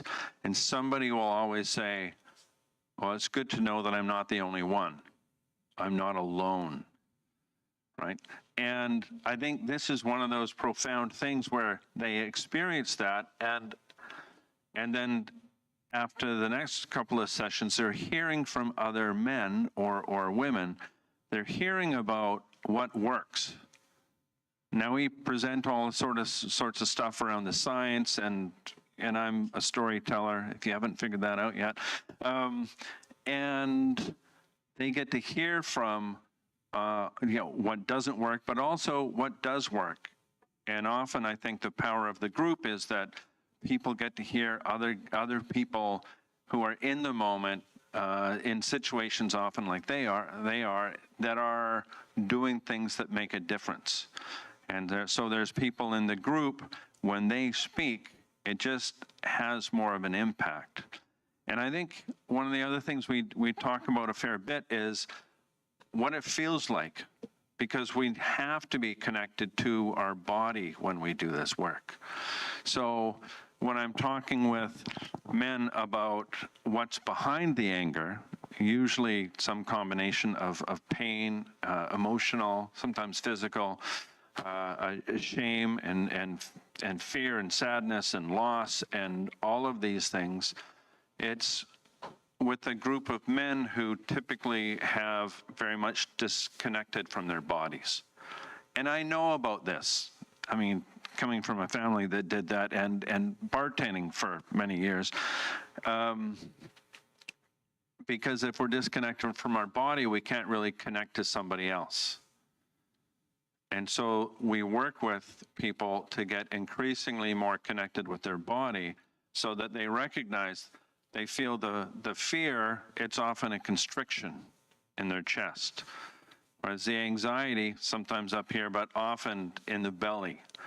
Or the grief or the loss often is a weight up and down the core of the body. And physically, it feels like a weight. And the responsibility sometimes, men, when they take on too much, or women, when they take on too much, that we carry in the shoulders, or that turns into pain in our back. The anger people hold in their jaw. Often, when people start to bring awareness to these things, then they're more likely to do something. But if we're numb from this within ourselves, then we can't feel it in others. So a lot of the men after that first session, we go through all of this stuff. And I say, so your challenge over the next week is to notice what happens in you when the emotions rise up, where you feel that in your body, and what are the thoughts that come up in your head as you do that. For instance, if people say to their partner, "You always," or "You never," that's usually a sign that they should stop and take a break. Because the obvious response is, well, that's not true, and the argument is on. And as the argument goes on, both people escalate. Both people, their heart rate goes up, their blood pressure goes up, the tension builds, and they're escalating up towards the number 2 in this graph above us. And you can see that as people in general escalate, their quality of judgment is dropping. The more we escalate, up at the top of that number 3 is when we are going fully into fight or flight. And in those moments that lead people to call us, in those moments, we are our dumbest. Come on, you've all been there, right? Everybody's been in that moment where you're feeling the most emotion. And typically, this is where if we have a history of trauma in our background, and pretty much all of us have, you can tell because there's been a moment where something about this big happened, but your response is like this, right? So the response is completely disproportionate to the event. Usually means there's something going on in the body. And usually that thing in the body has risen up and taken us over. I mean, it's still yours. You're still responsible for it because it's your history. Sometimes it's your parents' history, or there's science that shows this can go back generations and have an impact in our DNA and stay with us until we acknowledge it, until we choose to do something with it. Ideally, we know about our history, and then we can acknowledge that and we can do something with it. But if, like in my family, people just disconnect from it, then it will continue to run us, and we will pass that on to the next generation, typically. So men come back to session number 2, and they'll say, things are going a little better. And usually that is because they've been connecting more to what's happening in their body. They've got a whole bunch of information about what happens when we escalate, and they're aware of what they're doing with their head, what they're doing with their thoughts. And the instruction is notice this within yourself and others without judgment, just with curiosity. You're going to spend the next time just noticing these things. And when people take the time to notice this, they tend to not react. They tend to think it through more. Not all the time, but it's more likely that they're going to think it through. And then we can cut this off, or we can stop sooner. Even when people come back to the group the second week and say, "Oh man, I lost it again. I'm embarrassed about what I did." Most of the time, I'll say, "Okay, so was there anything different that you did?" And most of the time, they'll say, "Well, I caught myself quicker. I didn't go as far down that path. And I apologize sooner," whatever it might be. And so we focus on that. It's like, all right, we just need to build on this. We're not expecting perfection. But if there's growth, if we're learning, then we can get somewhere. Now, once we get up to this number 2 here, you can see our quality of judgment has dropped. Up at that number 2, whereas at the number 1, there's all these possibilities. By the time there's a number 2, it's like you've got the blinders on. Everything becomes very black and white, all or nothing, survivalist. Once we've escalated to that point, you're still capable of stopping and walking away. But most people in that moment, their thinking is just that place where it's very black and white. When I think about hatred, I think it's at this point and above that number 2, where it's just ego, where we're disconnected from our body, we're disconnected from the higher reasoning part of the brain. And when we go into fight or flight, that's exactly what happens. Because our body is acting as if we are living in caves 50,000 years ago. And we're staring at a wild animal, and that wild animal is a threat to our survival. And in that moment, the higher reasoning part of the brain is not going to serve us. We don't need to philosophize about life or death because we're in a life or death moment. We need to just react in that moment. And so we're left with a very ancient part of the brain that's just all or nothing, right? Fight or flight, just survivalist, which will serve us because it works a lot quicker and it helps us survive. In that moment, because we've gone into fight or flight, all our pain receptors have deadened. So this will serve us because whether we fight or flee, this will help us.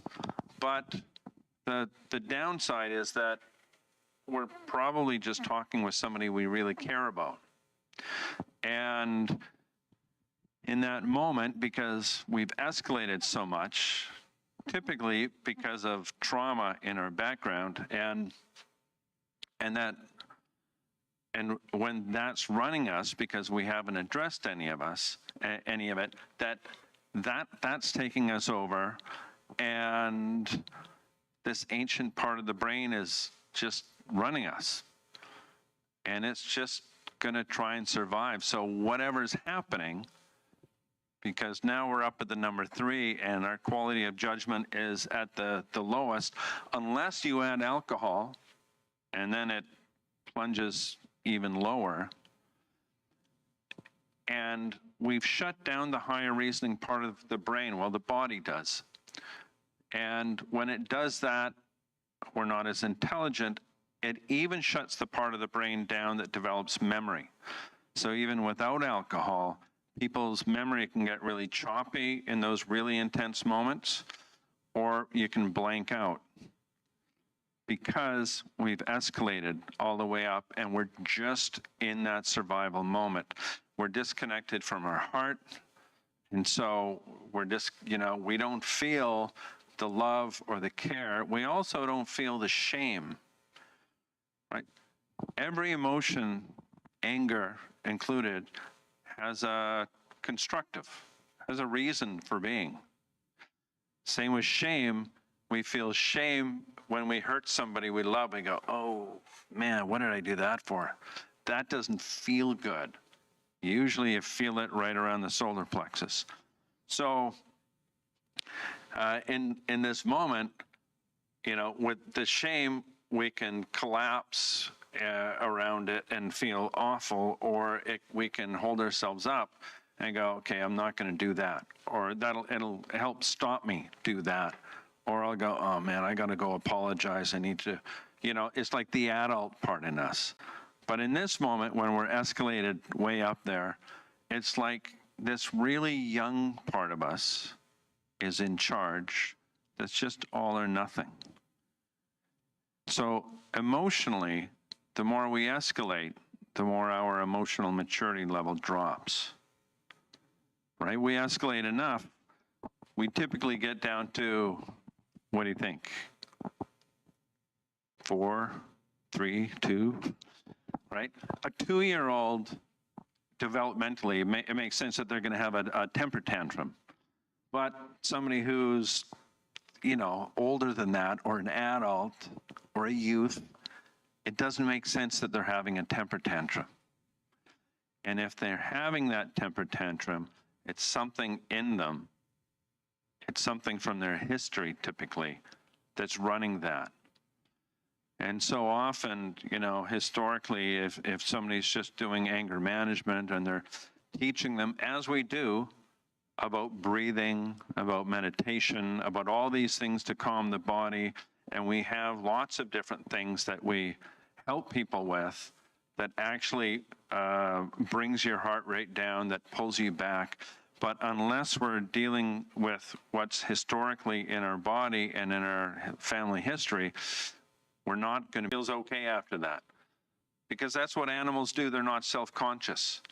Whereas, for instance, soldiers come to mind. The other people that come to mind are nurses. I think they deal with a lot of trauma as well. But a soldier who gets traumatized in battle ends up going back and is in a safe place at the end of the day. The same thing happens that happened to that gazelle. It feels all of this energy rising up in it. Heart rate typically goes up to 150 to 200 beats a minute. And it starts to be, that soldier ends up becoming overwhelmed with emotion. Maybe the emotion starts through the chin, and that shaking that the gazelle allowed to happen, because the gazelle isn't all self-conscious. The gazelle isn't, what about all this? And it's like, what's going on? Nobody taught me about this. They just taught me to suck it up, tough it out. And so the soldier goes and isolates himself somewhere, or herself. The soldier tries to put a clamp on all that energy trying to move through him, and maybe goes and smokes some dope, drinks, or things that are really effective at numbing all this in them. Fentanyl, heroin, various other things. So they're way more likely to isolate themselves and to use some sort of drug to calm themselves down. So clearly what they need is training and connection. Like, I think that's the theme that I hear so much today. They need connection. But most of the time, people are coming to see us because they escalated past that number 2. They were run by their ego, and they blew up. They weren't in flight mode. They weren't in freeze mode. They were just in fight mode. But eventually, that blow up ends, and they're coming down that other side. Their heart rate's coming down. Their blood pressure's coming down. They go below that baseline and feel emotional exhaustion, physical exhaustion, and typically go into a depression, right? The emotions are overwhelming. Either they go into sadness and feeling remorse, regret, shame, anxiety, fear. And if they have a history of distracting themselves from all those uncomfortable emotions, that's when they're most likely to go and drink or drug or cheat on their partner, or watch porn or play video games or whatever it is that they do, gamble, to escape those uncomfortable feelings. And if they escape those, then they don't learn anything. We have to stay close enough to the emotions that we feel the shame, but not so close that it takes us over. So at number 5, that's where learning happens. But most people don't learn there. They just do whatever they've done in the past, whatever that's done in their family in the past. So when people come to see us, usually they have not been sleeping well or eating well or taking good care of themselves because they've been so focused on all the problems. And part of what has to happen is they need to bring that baseline down into something healthier, where they start meditating, they start getting out into nature, they start looking after themselves, they start reconnecting with things that inspire them, people that inspire them, and they go to anger management. Hopefully that helps. I could go on, but I think that's probably enough for today. Anyway, thank you. Yeah. Last thing is at Moose Anger Management on any social media, or at Healing Anger for the women's stuff. I was just about to do that. Thank you for doing that. So just to explain, so you'll remember Moose Anger Management, Google it. And Alistair also has a great book. I remember the tagline, Lose Your Temper, right? That is such a great one. I think that's something beneficial. And, basically these materials, these resources, these expertise, these lived experiences, that's what today is about. It's really to share with everyone like what we've learned, what we've done, and we have them here if you guys want to take a look quickly, just to see what the content, which is incredibly valuable for us, is too. So I appreciate it. Thank you for the amazing work you're doing, bro. Yeah. Much appreciated. Yeah, thank you. Thank you very much. Real work to heal the world, guys. So we have, based upon popular opinion, take a 5-minute break, guys. So we'll take a 5-minute break, then we'll come back for our next awesome speakers. But I think folks, just stretch your legs, use the washrooms. If you're very fast, you can run to the food court and come back with something to drink. All right, we'll see you guys in 5 minutes.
because we're dealing with folks who are on the ground roots, the grassroots, helping people directly where they're at and changing their lives doing so in very different ways. Sumaya, as I mentioned, was a community coordinator for Archway Services, specializing in policy development, particularly that aims to achieve equitable outcomes for underrepresented groups. Using empathy-led qualitative research, which, my God, we need more of this. So we were doing, this is a bit of a side note, right? But research about mental health and marginalized communities is very important. There is actually currently no research at all about mental health effects for the Muslim community in Vancouver. We hope to work with the Vancouver Foundation on a project about that.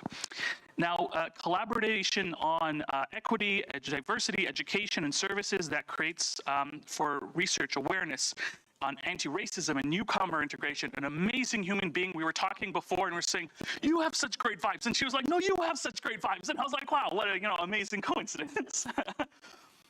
And then, of course, Nirmala, thank you for coming all the way from Squamish today, right? Oh, okay, you didn't. Okay, I feel much better. All right. So she was nearby, which is great. But her center is based in Squamish. And originally, it was actually a Chopra certified center. So Deepak Chopra, they have these centers around the world. And she was leading the one here in Vancouver. And then decided that, hey, there's this model of the Paradise Valley Healing Center that we can do here for the community. Now, it advocates for many things, such as greater public awareness of addictions and its societal effects, as well as having people support for, the traumatizing effects of addiction, depression, anxiety. PTSD is a very big one. And many of the folks that we work with, when people understand what PTSD is and how it affects them and the generational trauma, it's eye-opening. And of course, you're a published author and it's been on TV, Joy Television. And we're real honored to have both of you here today with us. Thank you so much, guys. Sumaya, you're first. Please go ahead. Thank you. Okay, Assalamu alaikum everyone. Hello, my name is Sumaya Adam. Thank you so much for the organizers of this event for bringing us all together. I think a common theme that we're all seeing is, this overlap in wanting to serve community and really unpack mental health and trauma and the roots of that. So it's really great to, hear the different lenses and how people are trying to achieve that. So Yusuf did say a lot of things that I do, and I wonder, how do I intersect my work, my lived experience with trying to, share something meaningful and tangible that maybe, inshallah, you guys can take away today and, share it within your own respective communities, or it can serve as a tool in the work that you do. So I thought I'd start with, where I come from and my lived experiences, because the reality is that's the one thing that drives me in my work and my activism. So yeah, like Yusuf said, I'm a Black Muslim woman. I was born and raised in Toronto, and I'm recently moved to Abbotsford last year, which was a bit of a culture shock, growing up in a very multicultural, diverse community my whole life, where it was really easy to identify the people who, look like me, share similar values and customs as me. But, at an early age, my mother would always say, like, what I don't teach you, the world will. And in those moments, I used to think, what are our parents trying to get at by those, sayings? And I felt like now in this, lens of being more mature and grown and, not necessarily in my youth anymore, I realized that was their way of trying to prepare us for the world, prepare us for what we may experience outside of our homes. Ooh, bear with me because I'm a little bit nervous. So yeah, an example of how they prepared us for the outside world was, sending my siblings and I to Kenya for a year, where we studied and we learned and we met a lot of our cousins and aunties and uncles that we didn't know. And so what that opportunity did was, it really educated me on where we came from. And as Norm was talking about how we all have ancestry, we have roots somewhere, maybe beyond Canada. And me going to Kenya for the first time showed me where those roots are, right? It introduced me to systems outside of the Western systems. It also exposed me to a wealth of knowledge, culture, which I'm grateful to have seen, because then it made me feel like, okay, we have, nations beyond Canada. However, within these systems, we often see that there's not a lot of respect and value put on, countries and places that are often not Western-centric and Eurocentric, being in the education system, going through political science and peace studies, I really even saw the separation of language from developed, underdeveloped, global south, global north, always trying to box us and categorize us. And seeing that history instilled the value of my culture, my upbringing, and operating now, going from that at an age of 10 to 13, seeing that, and now situating myself as a Black Muslim girl in the education system, I often experienced Islamophobia. I wore hijab up until I was 13 years old. And what those two identity markers taught me was, on one end, I am a victim of Islamophobia. I've had my hijab pulled off my head. I've been called a turban girl. The inaccurate stereotypes as well, overlapping cultural groups, religious groups. However, in instances where I defended myself in experiencing Islamophobia, I was often seen as a perpetrator, the bully, because there's this extra layer of being Black, right? Operating as a Black young girl is also fairly different than other communities. And, I'm going to shout out Kimberly Crenshaw, who coined the term intersectionality. It's important in this work because we all have different layers to our identities, whether that's our gender, our religion, who we are. So I feel like I can really go on about, the burdens placed on me with those two identity markers. However, something that now I'm able to do in this work, I do a lot of diversity education, and I'm familiar with young people, young adults, and when I talk to them, it's really shocking to see the overlapping experiences, even having been in that high school position since I was, about 10, 15 years ago, to see that these are instances that are still happening.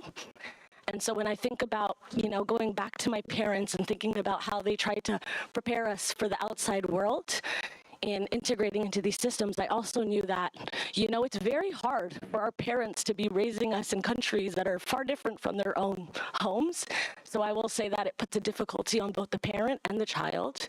Like I'm saying, I maneuvered through a system where I had to endure a lot going to school and then going home, not necessarily having the proper tools and understanding to explain these experiences, because, racism and discrimination at its core, it starts covertly, right? It starts within the attitudes and perceptions of people, and then that escalates into behavioral conditions of discrimination, right? Where we're seeing people take attitudes and potentially inflicting pain, physical pain onto people. And today we've talked about trauma in the lens of, addiction, mental health, and I also see racism and discrimination being very root to trauma and harm, because these were perceptions that were placed on me. So in that lens of being a Black girl and being considered a bully or a perpetrator, or not being able to seek acknowledgement or reparation for being, a young Muslim girl experiencing Islamophobia, I didn't have proper tools. I didn't have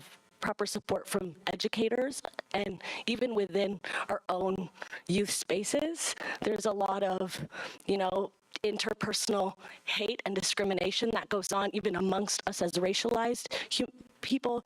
Non-racialized versus racialized, we take stereotypical jokes and we think it's a joke, but it actually creates lasting impressions when, our cultures are being used as a baseline for making fun of someone. So I think that's one of the overarching messages I wanted to say. Racism and discrimination also is a root of trauma and harm.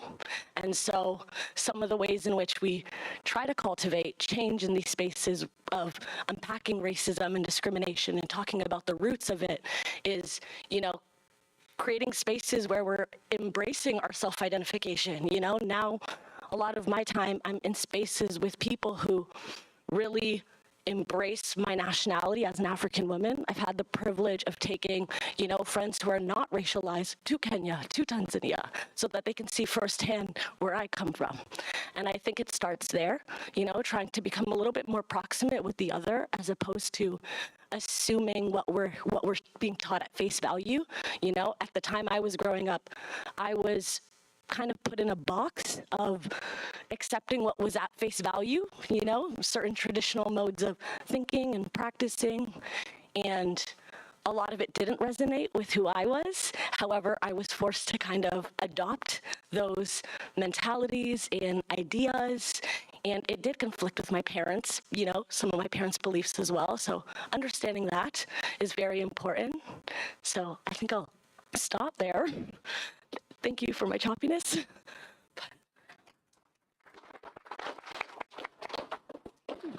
Jazakallah, Sumaya, thank you for sharing so passionately and with vulnerability. And we're here with you, and we all support you in the amazing work because we see you giving back. And you're not just sitting at home and you're not saying, "No, I can't do anything." You're saying, "I will change it," right? Going out in the world and making that difference, and that is a beautiful thing. Thank you so much. Thank you.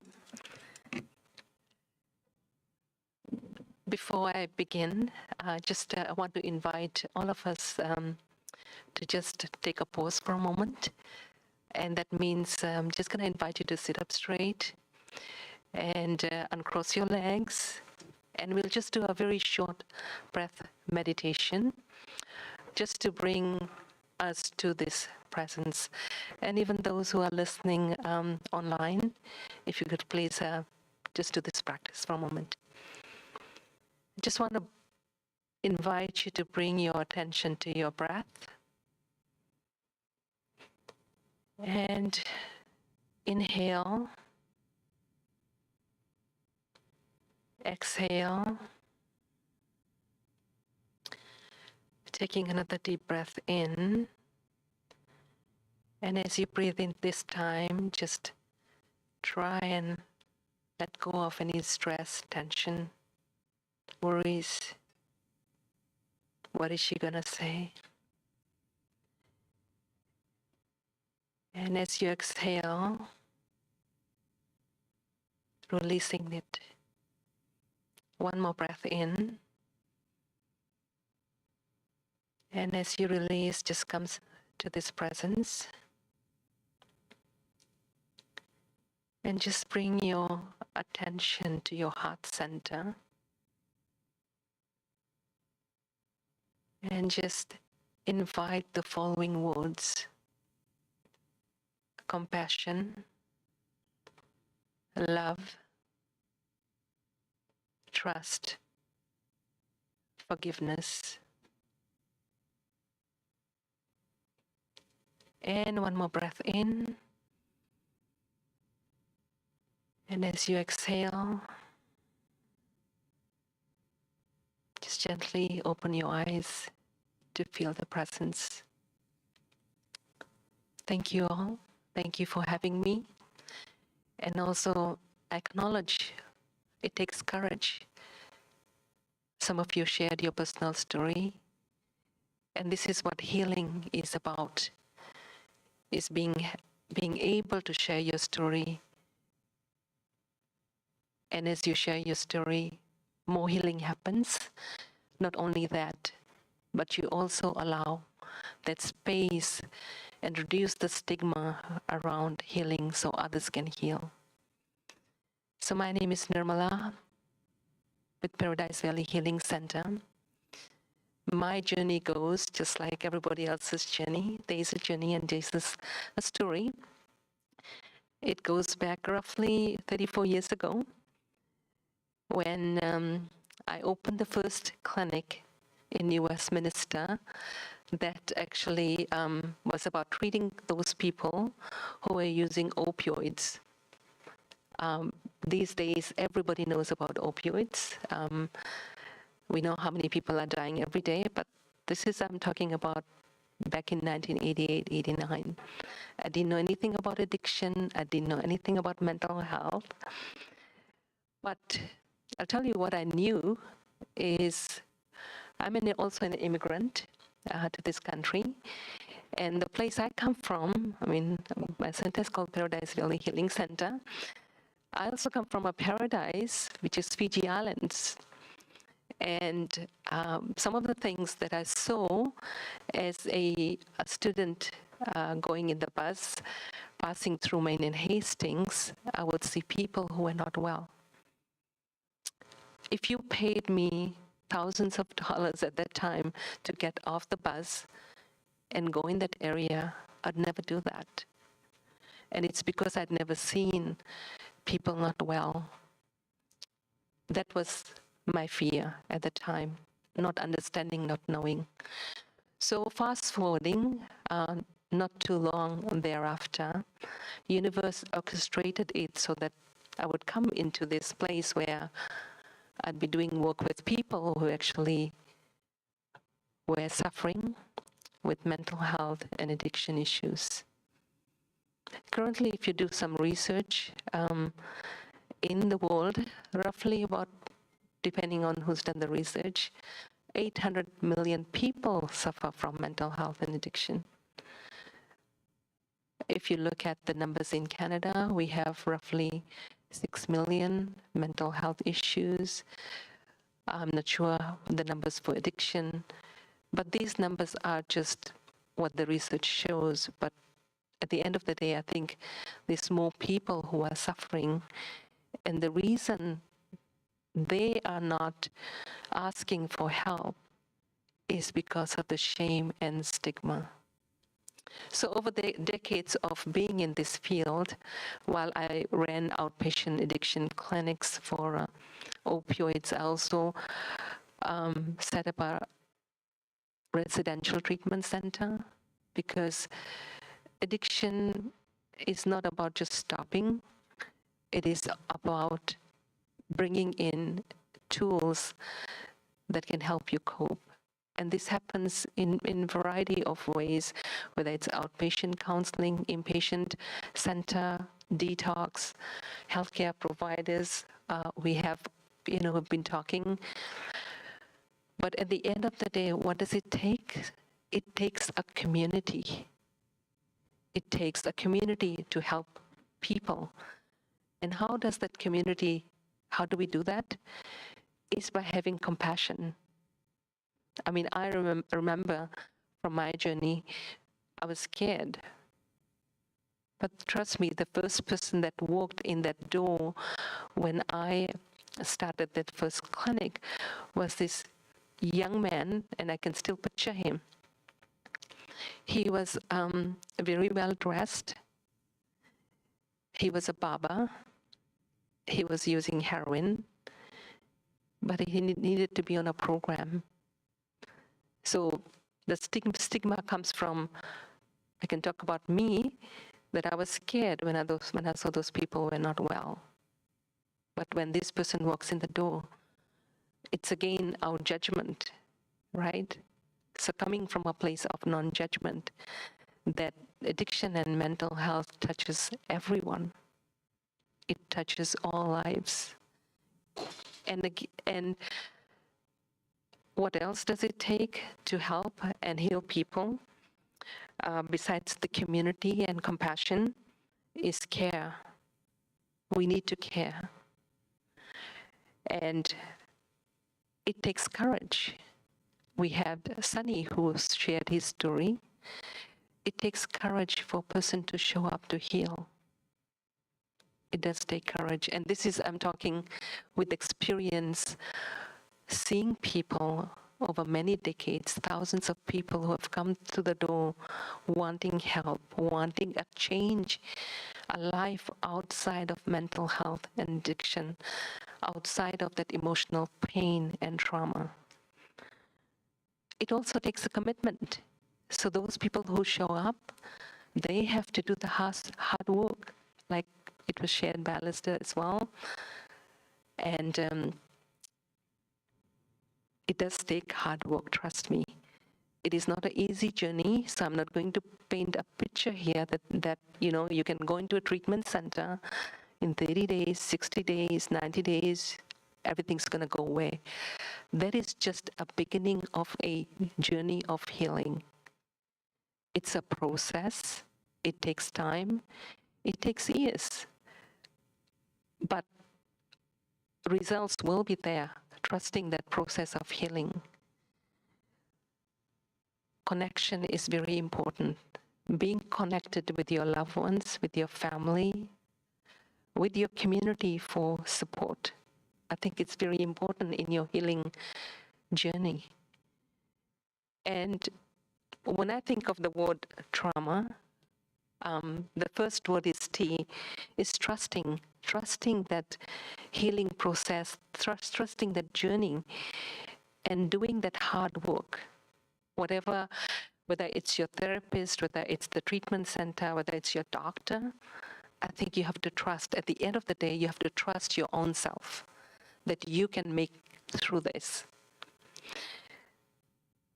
The next alphabet is R, recovery. And recovery is a process. It does take time. Like I said, it is a process. It's not going to happen in 30 days, 60 days. Sometimes it takes years. I mean, I have seen people who have gone into treatment. They have done the work. They left. They had to come back again, because as you heal, as the body heals, as the mind heals, you will have memories, you'll remember things, and you need to continue to use the tools. And it's a process. The next alphabet is A, which is giving yourself that attention, appreciation, and affection. I think we forget when we are traumatized, when we are suffering, when we are in pain, that guilt and shame, it prevents us from giving those tools to us, and we think we don't deserve it. Trust me, I think we all deserve to heal, we all deserve to feel, and we all deserve that love.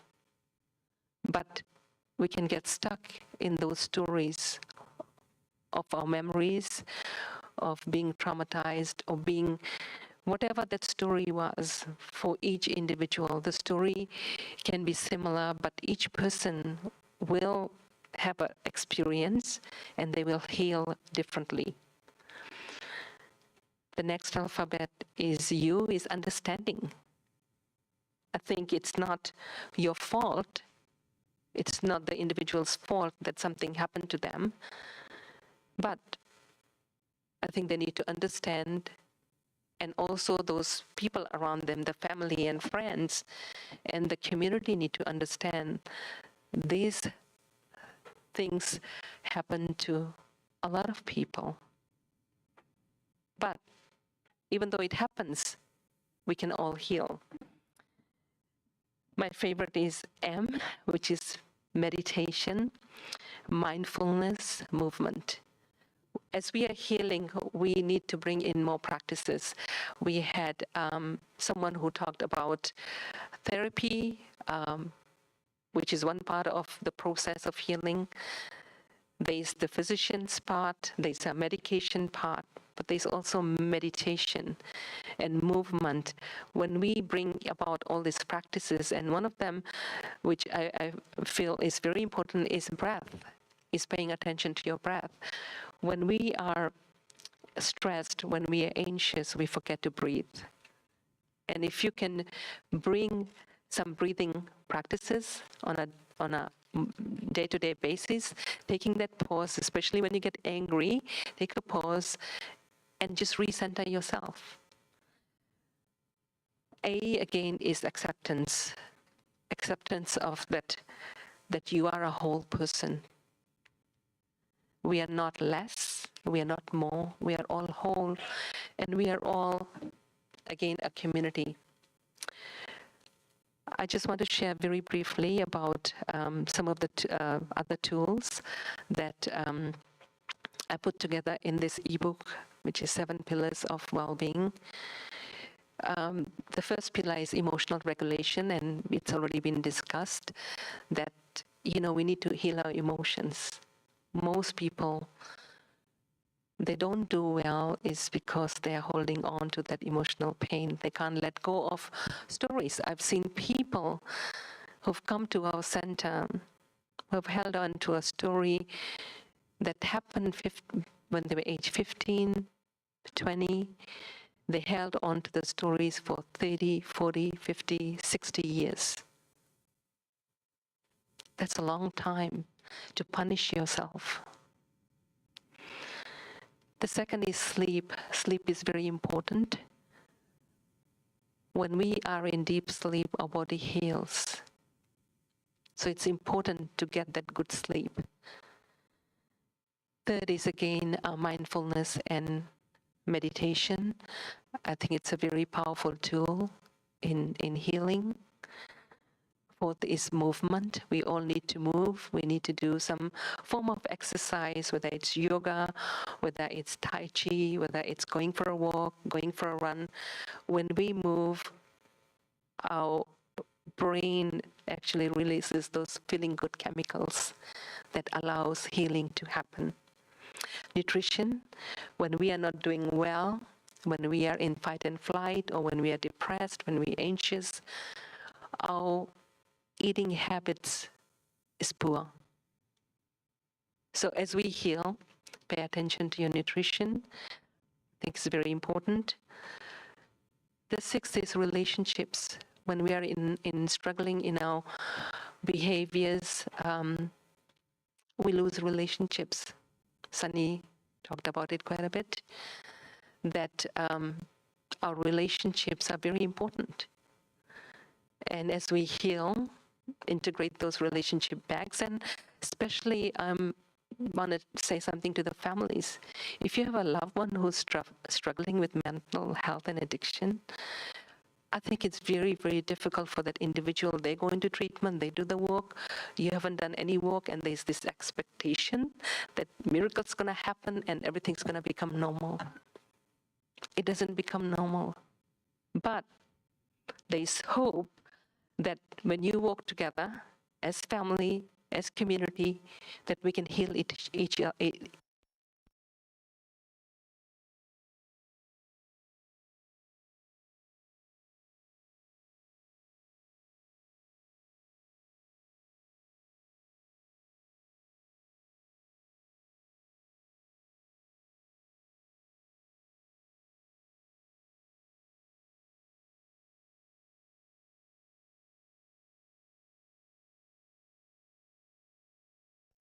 At them and they're being judged. So how can we do this? It's through that non-judgment. And the last one is laughter. I think we need to laugh more. Laughter also releases good chemicals in our brain, and it does make us feel good. I mean, in our pain, I mean, I've seen people also laugh, and it's a good way of connecting. And every day, just take that moment and just laugh at nothing. Just laugh, because laughter is an important part of healing process. So once again, thank you so much.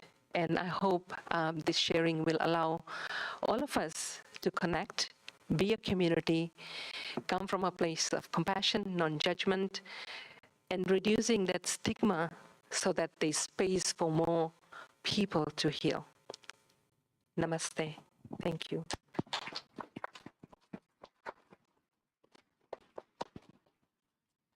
Beautifully said, and thank you so much, guys, for spending your time with us and your wisdom and sharing so heartfelt your experiences. Because for us to learn from each other is the best way to learn. You don't want to learn from your own mistakes. So thank you again, guys, and for the kindness of being with us today. Appreciate it. Thank you. As we move forward,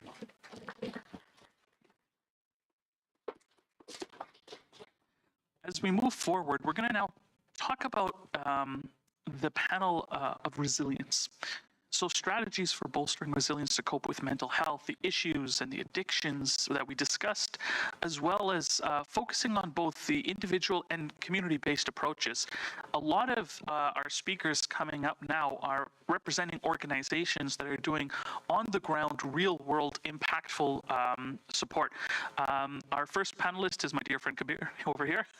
Go sit, go, yallah, yeah, Kabir, representing the Muslim Food Bank and Community Services. And then we have Siva Singh Pandar, who is going to be representing the South Asian Community Hub. And it's interesting, I believe Siva is the concept of service in Sikhism, right? Yeah. So yeah, 3 generations of community service in the room today from their family, mashallah. It's awesome to have you here. and representing Moving Forward Family Foundation. So again, the organizations that are doing that work for supporting mental health, wellness, recovery, and support for our communities. We also have Abdullah from the South Vancouver Neighborhood House. Abdullah is actually a recent Afghan refugee who came during the U.S. withdrawal, so a very traumatizing moment in history. And Abdullah, if you're here, please come forward, and he'll be talking about the amazing work that the neighborhood houses are doing. If you remember, Norm was with Frog Hollow Neighborhood House, Abdullah with Vancouver Neighborhood House, and they do amazing, direct, impactful work for communities. Like when you hear some of the services, you're like, wow, I need that. It's amazing. And then, where's Marco? Marco, yes. Marco Zolotrov, who is the Vice President of Student Relations for Trinity Western University. He's also a Ukrainian displaced person.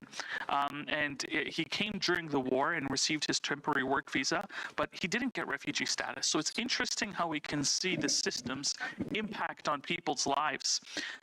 Again, he gave back. He felt the pain since the war started, how he can help support the people who were coming as refugees, the people who were suffering and who had pain, particularly in Abbotsford, in his community. A panel of people and, youth who are very passionate about changing the world for the better. And it's an honor to have you all here. Kabir, if you want to take it from here. Okay. Bismillah. Assalamu alaikum, everyone. Yes, one thing I don't like introducing myself as, but I think, just for the sake of this panel, is important to do. So I did come to Canada as a refugee. I myself, I am Uyghur. My parents grew up in Afghanistan, and because of the war in Afghanistan, they had to move to Kazakhstan. That's where I was born. We had a nice conversation in Russian earlier today. Colonizers really get their way. But one benefit, really small benefit of colonization, we speak the same language, which is nice sometimes. Coming to Canada, especially growing up in Coquitlam, in Port Moody Secondary, where I went to high school, there wasn't really any culturally sensitive advice. Sometimes I would have to pray in the janitor's closet of the high school, unaware that that I have a right to a space, that I actually have rights to go and pray and express myself. And this was not just specifically the prayer space, but having this identity of coming to Canada and now being in this completely different lifestyle, at home having this very ethnic, family-oriented lifestyle, and going into school and everybody's telling you capitalism, make your money, go into STEM, you need to get into this, you need to get into that, all this stress. And one thing we have in Canada that I'm very thankful for is opportunity. But sometimes there's so much opportunity that it is hard for people to really find their own calling and find a way that they're just like, oh, what can I do today? What can I do tomorrow? What can we do right now? And that was a big stress for me, wondering how can I really be the son that my parents want me to be, because they put a lot of work into getting me here, literally flinging themselves across the countries, across the world, just to provide me a better life. Now, this weighed a huge weight on my shoulders. And when I was 16 years old, 10 years ago, I had quite a misunderstanding of what I wanted to do with life. And one thing that I was very lucky, in a very coincidental manner, running into some of the people at the Muslim Food Bank. Now, you may think, oh, Muslim Food Bank, what, did they provide food? Yes, they did provide food. Not specifically for me, but we did come to Canada and we did benefit from specifically Share Food Bank. But the Muslim Food Bank, they have this motto, and one thing that they noticed is that just because people need food doesn't mean that it should stop there. As a matter of fact, you shouldn't just give people fish, you should teach them how to fish. And that's how Aspire Community Services was born, is that need in the community, understanding that there's a vacuum of culturally appropriate support. I had gone to therapy and trying to explain to them that I come from a genocide-ridden area. I have over 30 family members missing in a communist country. They look at me as like, oh, wow, like, other kids come here and they're dealing with like high school drama, and I could have found culturally sensitive support, but it is so hard to actually reach the people who need the support. As you can see here, a lot of us here are professionals in the field, but the people who actually need to hear this are not in this room. Hopefully, with the goal of specifically this live stream and the recorded sessions, we will make sure that this reaches those individuals. But it is important that everyone here, we understand that our target audience, we really need to tap into that. And I was lucky enough as the recipient of this support to actually find this support. Now, that's what Aspire we're trying to do. Right now, we have actually expanded all over Canada, all over North America. We have an office in Regina and Toronto, recently in California, expanded ourselves into Fiji, Afghanistan, and now we're actually building counseling services in Kenya because one of our founders has been rooted in Kenya.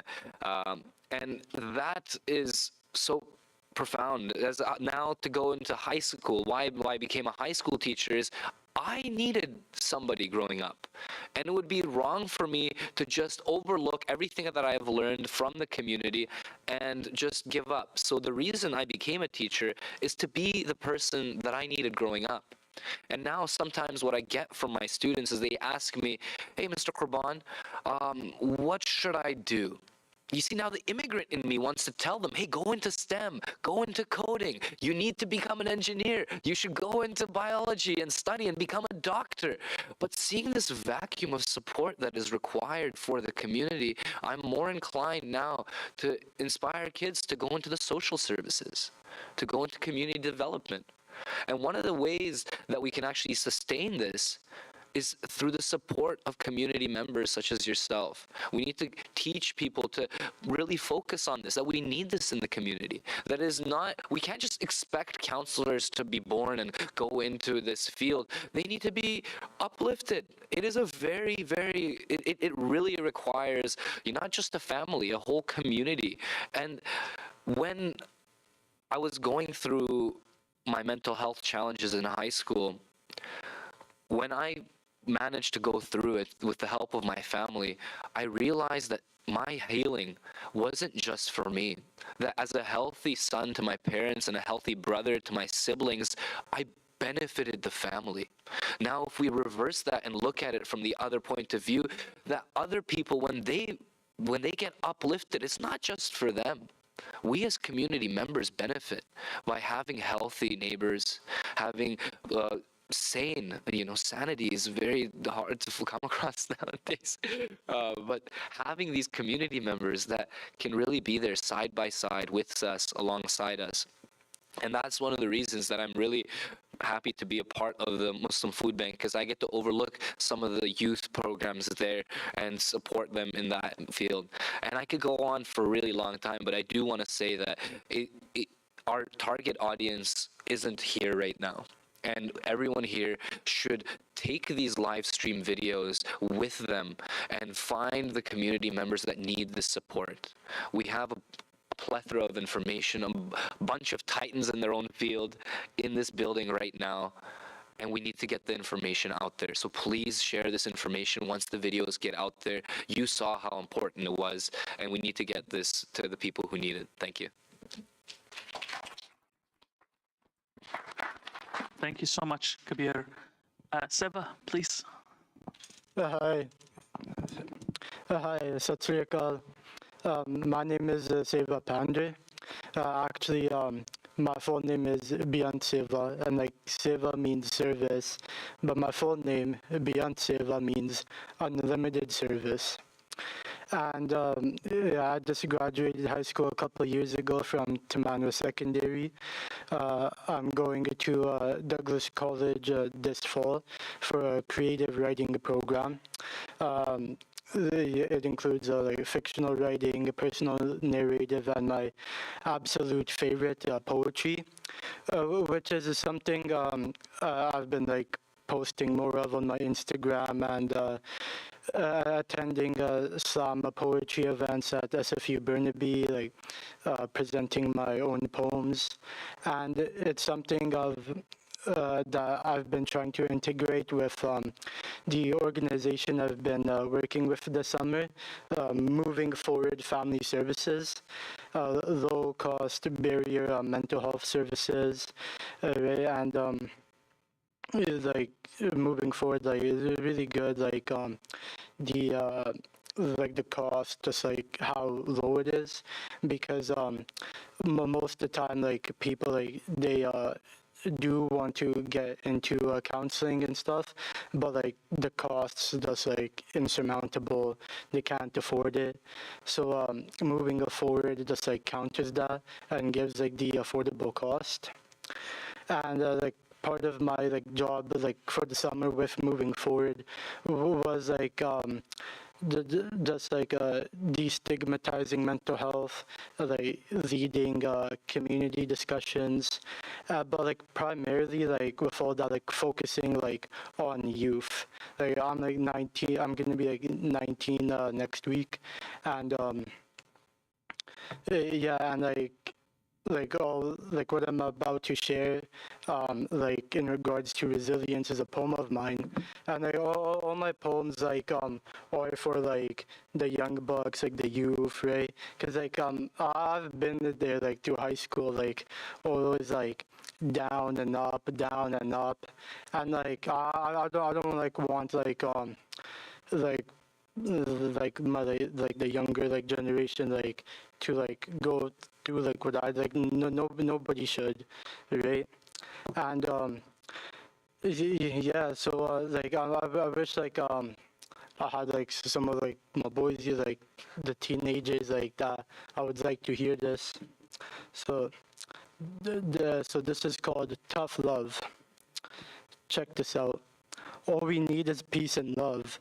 Rise high above the dirty glove like the golden dove. Some days it hurts more than most. Vanish off the surf like a ghost. Always praise while he grew. 'Cause God, there ain't no victory without you. One man army packed with the strength of infinite gods. Been 5 centuries and still ain't knocked off.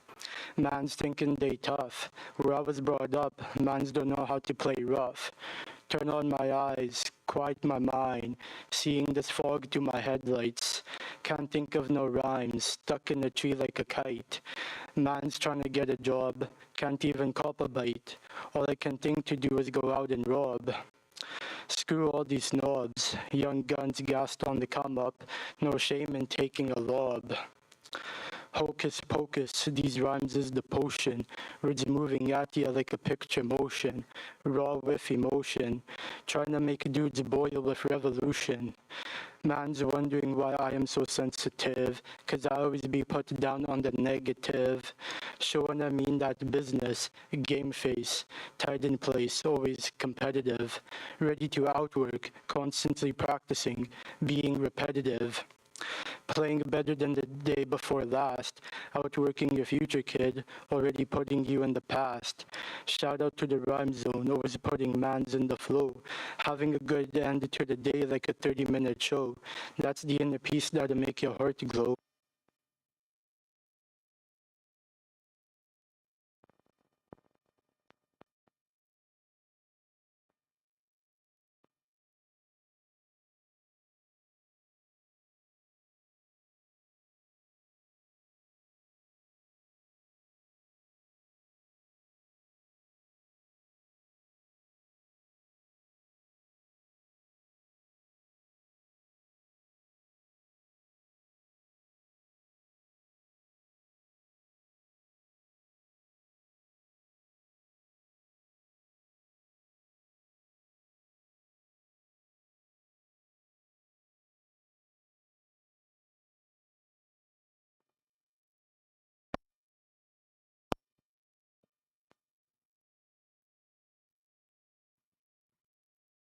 Until one day Jekyll releases Hyde.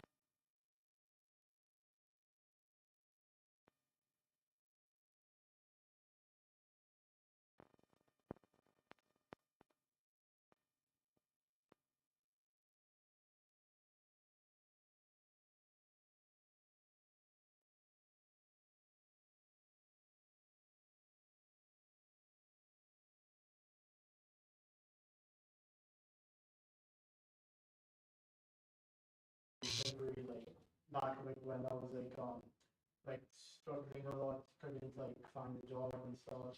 But like now, like fortunately this summer I got a job that's moving forward. So so at the end it like paid off.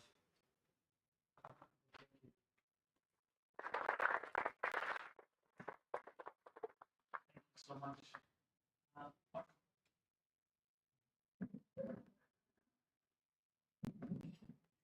Hello, everyone. My name is Marco. Cheers. Okay. My name is Marco. Some people know me as international student. Some people know me as MK, which stands for missionary kid. Some people know me as TCK, which is called third culture kid. Some people know me as refugee or Ukrainian displaced person, my legal title. And that would be all right. And I'm so glad to be here with you today. Thank you for organizers to invite me to speak here. I would like to speak about resilience here with you today. And I really like how Viktor Frankl describes resilience in his book, Man's Search for Meaning. Resilience is the ability to adapt to difficult situations. And in my life, I had to adjust to difficult situations beginning in 2014, when Russo-Ukrainian war has actually started. It did not start a year ago on February 24, 2022. It started almost 10 years ago when Russia invaded the east part of Ukraine and took and occupied our Crimean Peninsula, and it's under occupation at the moment, but soon to be liberated. Yes. And so in 2014, when the war happened, it affected my family as well, because my mom is from the east of Ukraine and we have extended family. And so as we are citizens of Zaporizhia, which is a bit more central, a lot of refugees and IDPs, internally displaced people, were coming through our house, through our community, through our church community, and our city. And as I was a teenager at that time, I was thinking, when we were helping them, and I'm thankful to my parents who have experienced 25 years of experience in working with refugees in different countries. I was watching families having anxiety. They were mentally just paralyzed. You couldn't recognize, you couldn't talk to them as much because they're not able, they're shocked to that extent, right? And so I was reflecting, how can I help them and why am I helping them? And so I'm very thankful to my parents for helping me to properly or correctly interpret and analyze the reality of war, of violence, injustice, losses of loved ones. And unfortunately, one of my cousins passed away on the east because of the invasion. And the first strategy that helped me in the beginning to cope with those challenges and build my own resilience, which I would need a bit later in life when the full invasion happened a year ago, is the strategy of correctly interpreting and analyzing the situation. But then, as we interpret them, how do I face those situations? As it might happen that I have to be in those situations, and unfortunately that's what happened to us, especially to us last year. Facing those situations, how does it look like? For me, it was accepting the reality of cruelty and injustice of this world. But moreover, what builds resilience is realization that it actually can happen to you, not just to other people. And so being mentally prepared, even though you're never prepared, as I figured last year, along with my family. My dad has been here for a year with my mom as they were forced to leave. It helps you, at least to some extent, to be equipped with knowledge and tools to help you to react when the situations like that come. And then how do I deal with those situations and build resilience? And one of the first things that happen, or I happen to think, is grieving. And that's something that I believe a lot of people are avoiding, and a lot of the speakers here who are more knowledgeable than I am, and I'm thankful for you two giving this knowledge and having backup of different researches and everything. Grieving is a very difficult process. It is the ability to let your emotions, to feel it through with your body, emotions, psychologically. It's very hard. It's ability to let you feel the things, but at the same time, do not be controlled by those feelings and continue to live. And I'm very thankful that when I came back to Canada from Ukraine during the war last year, as an international student, I studied at Trinity Western University, and I'm incredibly thankful for the community, student body, and executives that have been very encouraging and supportive, meeting the needs that I had at the moment. And so, especially I'm thankful for, as we have a lot of international students, Trinity has more than 80 nationalities. Students who could relate to me on different levels. And so during that process of grieving, surrounding myself with people who could ask me good questions for me to reflect, continue grieving, but continue to think and live, as I was actually finishing my school that semester as well. Also people who were trying to relate, and a lot of them couldn't, but we had people and profs who were messaging me who were trying at least to show that they care, and that is very important to me. And also I'm thankful that our president has created a scholarship for displaced students, and I was the first recipient, but also it creates opportunity for future students who will come to our university to study so that they can study there. So I'm thankful. So also, as the year has passed, last year we have created, as I was part of a resettling process with MMF, its mission, Multi-Mission Nation Foundation organization, nonprofit here, and we've created a Ukrainian village in Abbotsford. Isn't that wonderful? We have 22 families who live in the townhouse area in Abbotsford, and we're living our life together. And also, as a lot of us are Christians, we created a church, and my dad is a pastor at that Ukrainian Bible church. And would you join me, Dad? I would just want to say in front of everyone that I'm very thankful for you of being supportive coach, my therapist at times, and great dad for supporting me. Would you join me giving a round of applause? I appreciate you, love you. So the third strategy of me building resilience throughout these 10 years is constructive stress management. And as you're sharing about anger management, I will mention a couple of my dimes and thoughts. So as being affected and with those stresses and being traumatized, right? Sometimes I would get freezed and my mind would be somewhere else. But what I found is to do little things, such as making your bed. Life continues, is grieving in that process, but not letting those thoughts overtake me. I was trying to do just the basics as much as my mental capacity would allow me to do it. And it would be small steps, small things. and I was trying to celebrate them.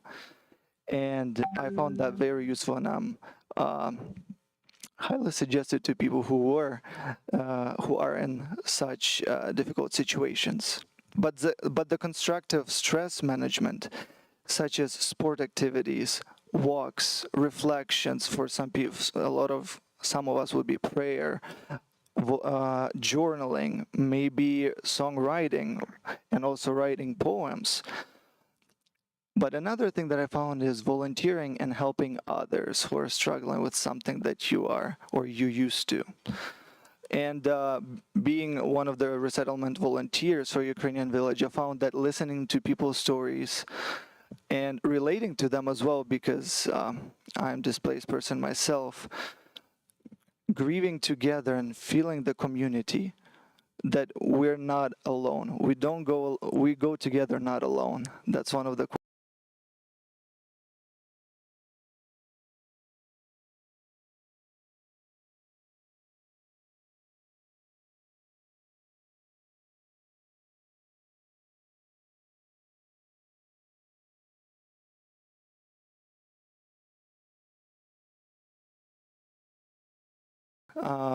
the laughter importance was mentioned here today. And culturally, for us as Ukrainians, we express our emotions, and it would be anger as well, expressing it through humor. You see, it's about speaking out and saying it out loud, not holding it inside of you. And I find that very helpful. But also, it's important to be in the circle where people understand that. And living with everything that you have with those experiences, doing small things and getting to bigger and bigger things that you achieve. I reflect on my life, and when I came in March, and throughout this year, I've been depressed. In October, when my city was shelled a lot and by Russian rockets, unfortunately, it was freezing me, right? I was not here studying at Trinity Western, doing my classes. I was trying to survive mentally because I'm worrying about what is happening out there with my friends, with my grandma and aunt that are on occupied territories currently. But doing those basic things, sharing with smaller group of people that could relate and support me in the ways that I needed, helped me to slowly come back to life, slowly to start feeling passionate about things. And as the year and a half has gone, I'm becoming more excited about things. But you see, there is a process, all of those strategies and steps. This is the work that we have to put in order to build resilience. Those things build resilience and help us to come back to life and live with our experiences and be stronger than we were. And the last thing that I would like to share is learning as we process things and we build resilience at the same time, as we're all work in progress here. Would you agree? We have things that we got to work on in ourselves. I found that learning about the past history of my country, learning about colonization and what was happening at that time, learning what happened during the persecutions of my great-grandparents and my great-grandpa got missing. But also today, learning about people who have gone through similar experiences and how they have conquered their difficulties, how they have passed that and carried with them and coped with and overcome it, right?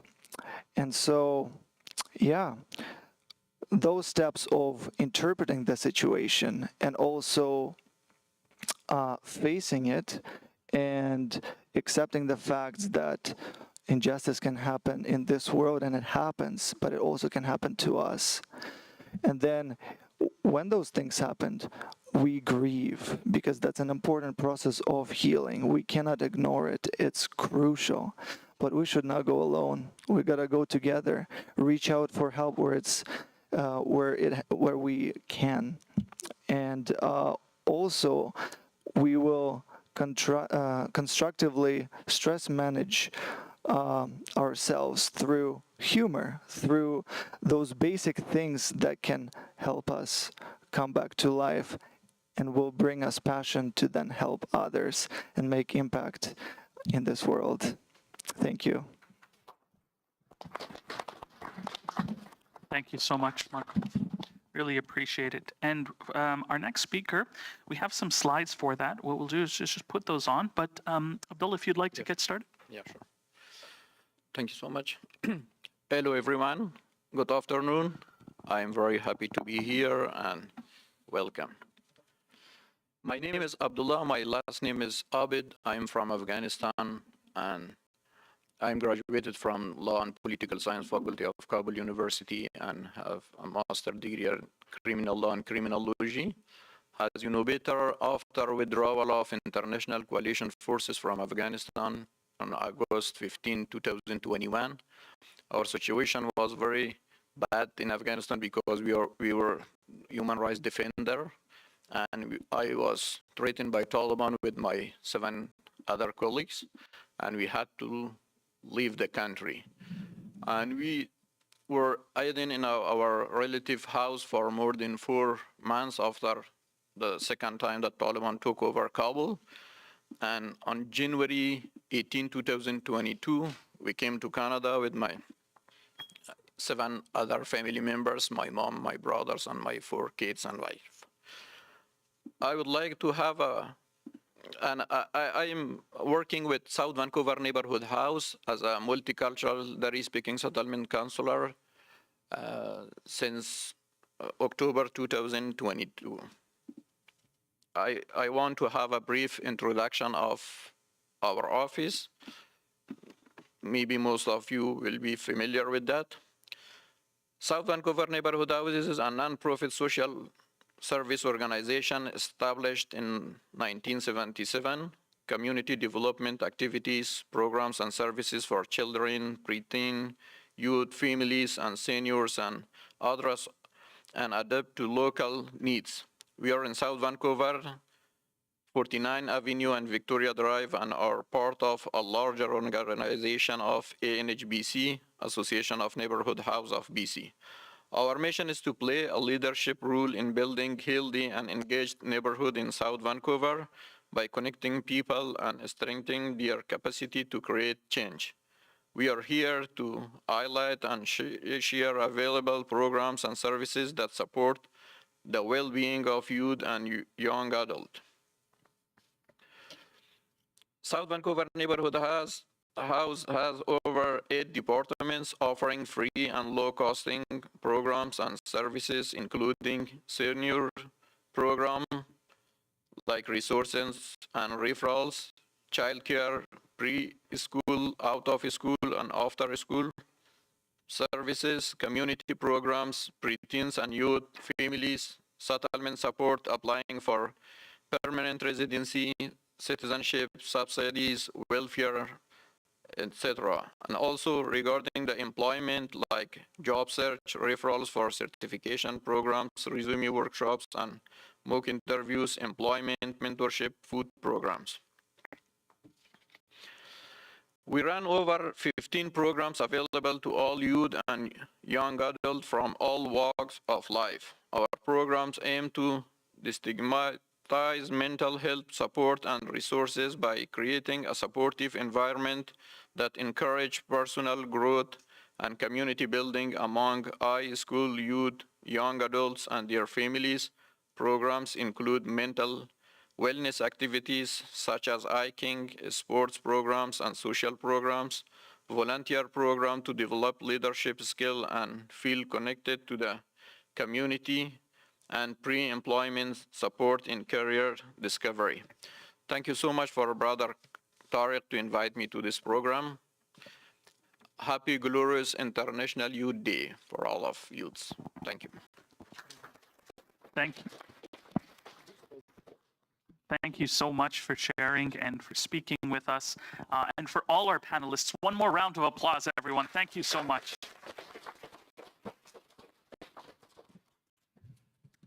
Our next section, we're going to be working with Zoom again. So if you just give us a few seconds, folks, to set that up, hopefully everything will go well. And we have a few more speakers who will be joining us too for presentations as well. Just a couple seconds, please.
Just bear with us for a second, guys. What we're going to do is we're going to do, because our speaker, Faisal, he's in Istanbul. So it's almost like 2 a.m. there. So we're working with him to organize that. In the meantime, we're going to jump into a presentation on online harms and how online harms are affecting our mental health and our well-being. Just give us 1 second and we'll get that set up for everyone.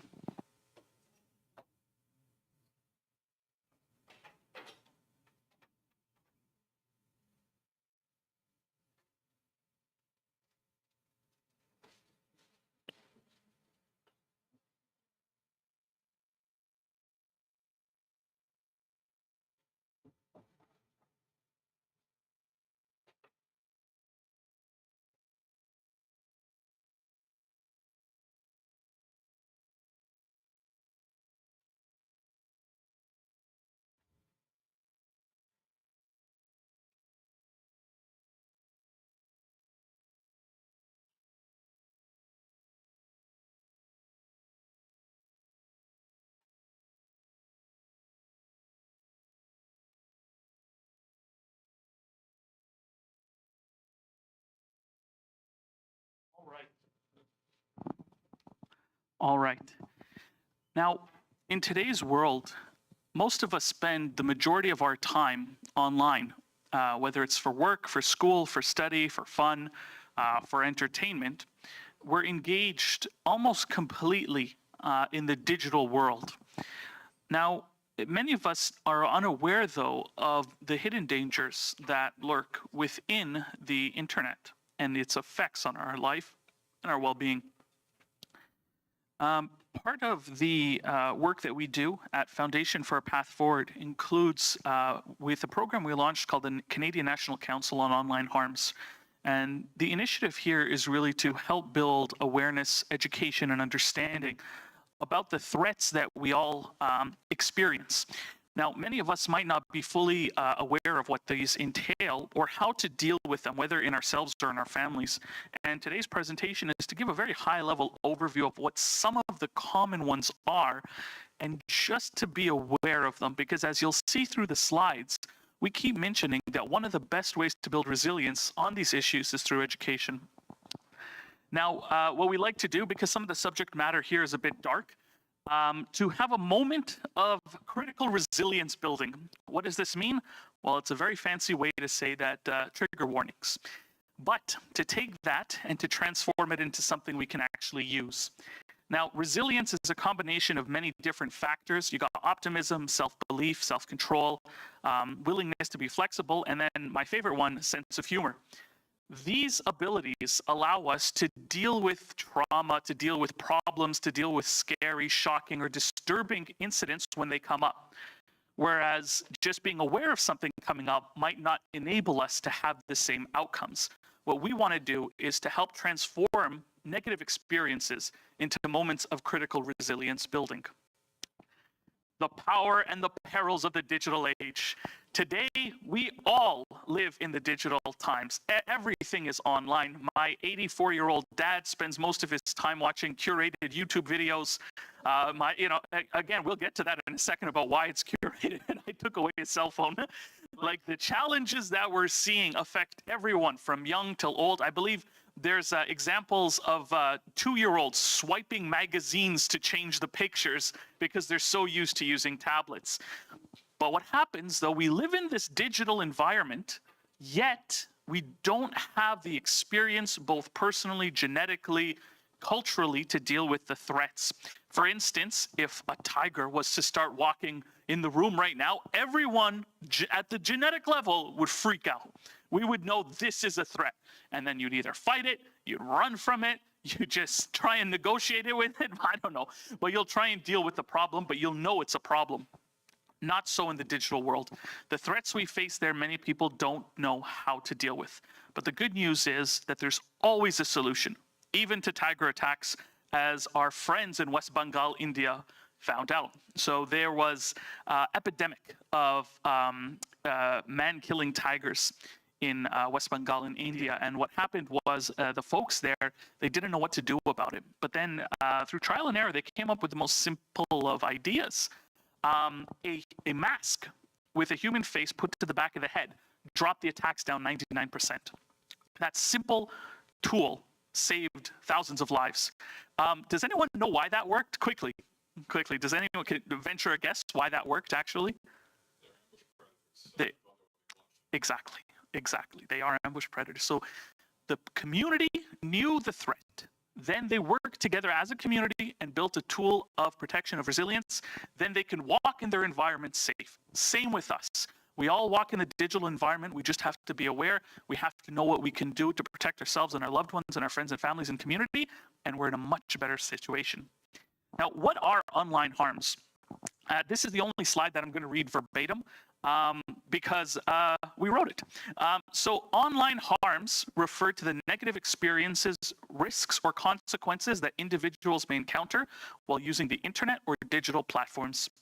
These harms can manifest in various forms, such as cyberbullying, harassment, misinformation, hate speech, privacy breaches, doxing, grooming, and exposure to explicit content. Now, online harms can affect users' mental, emotional, and physical well-being, as well as compromise their safety, privacy, and security.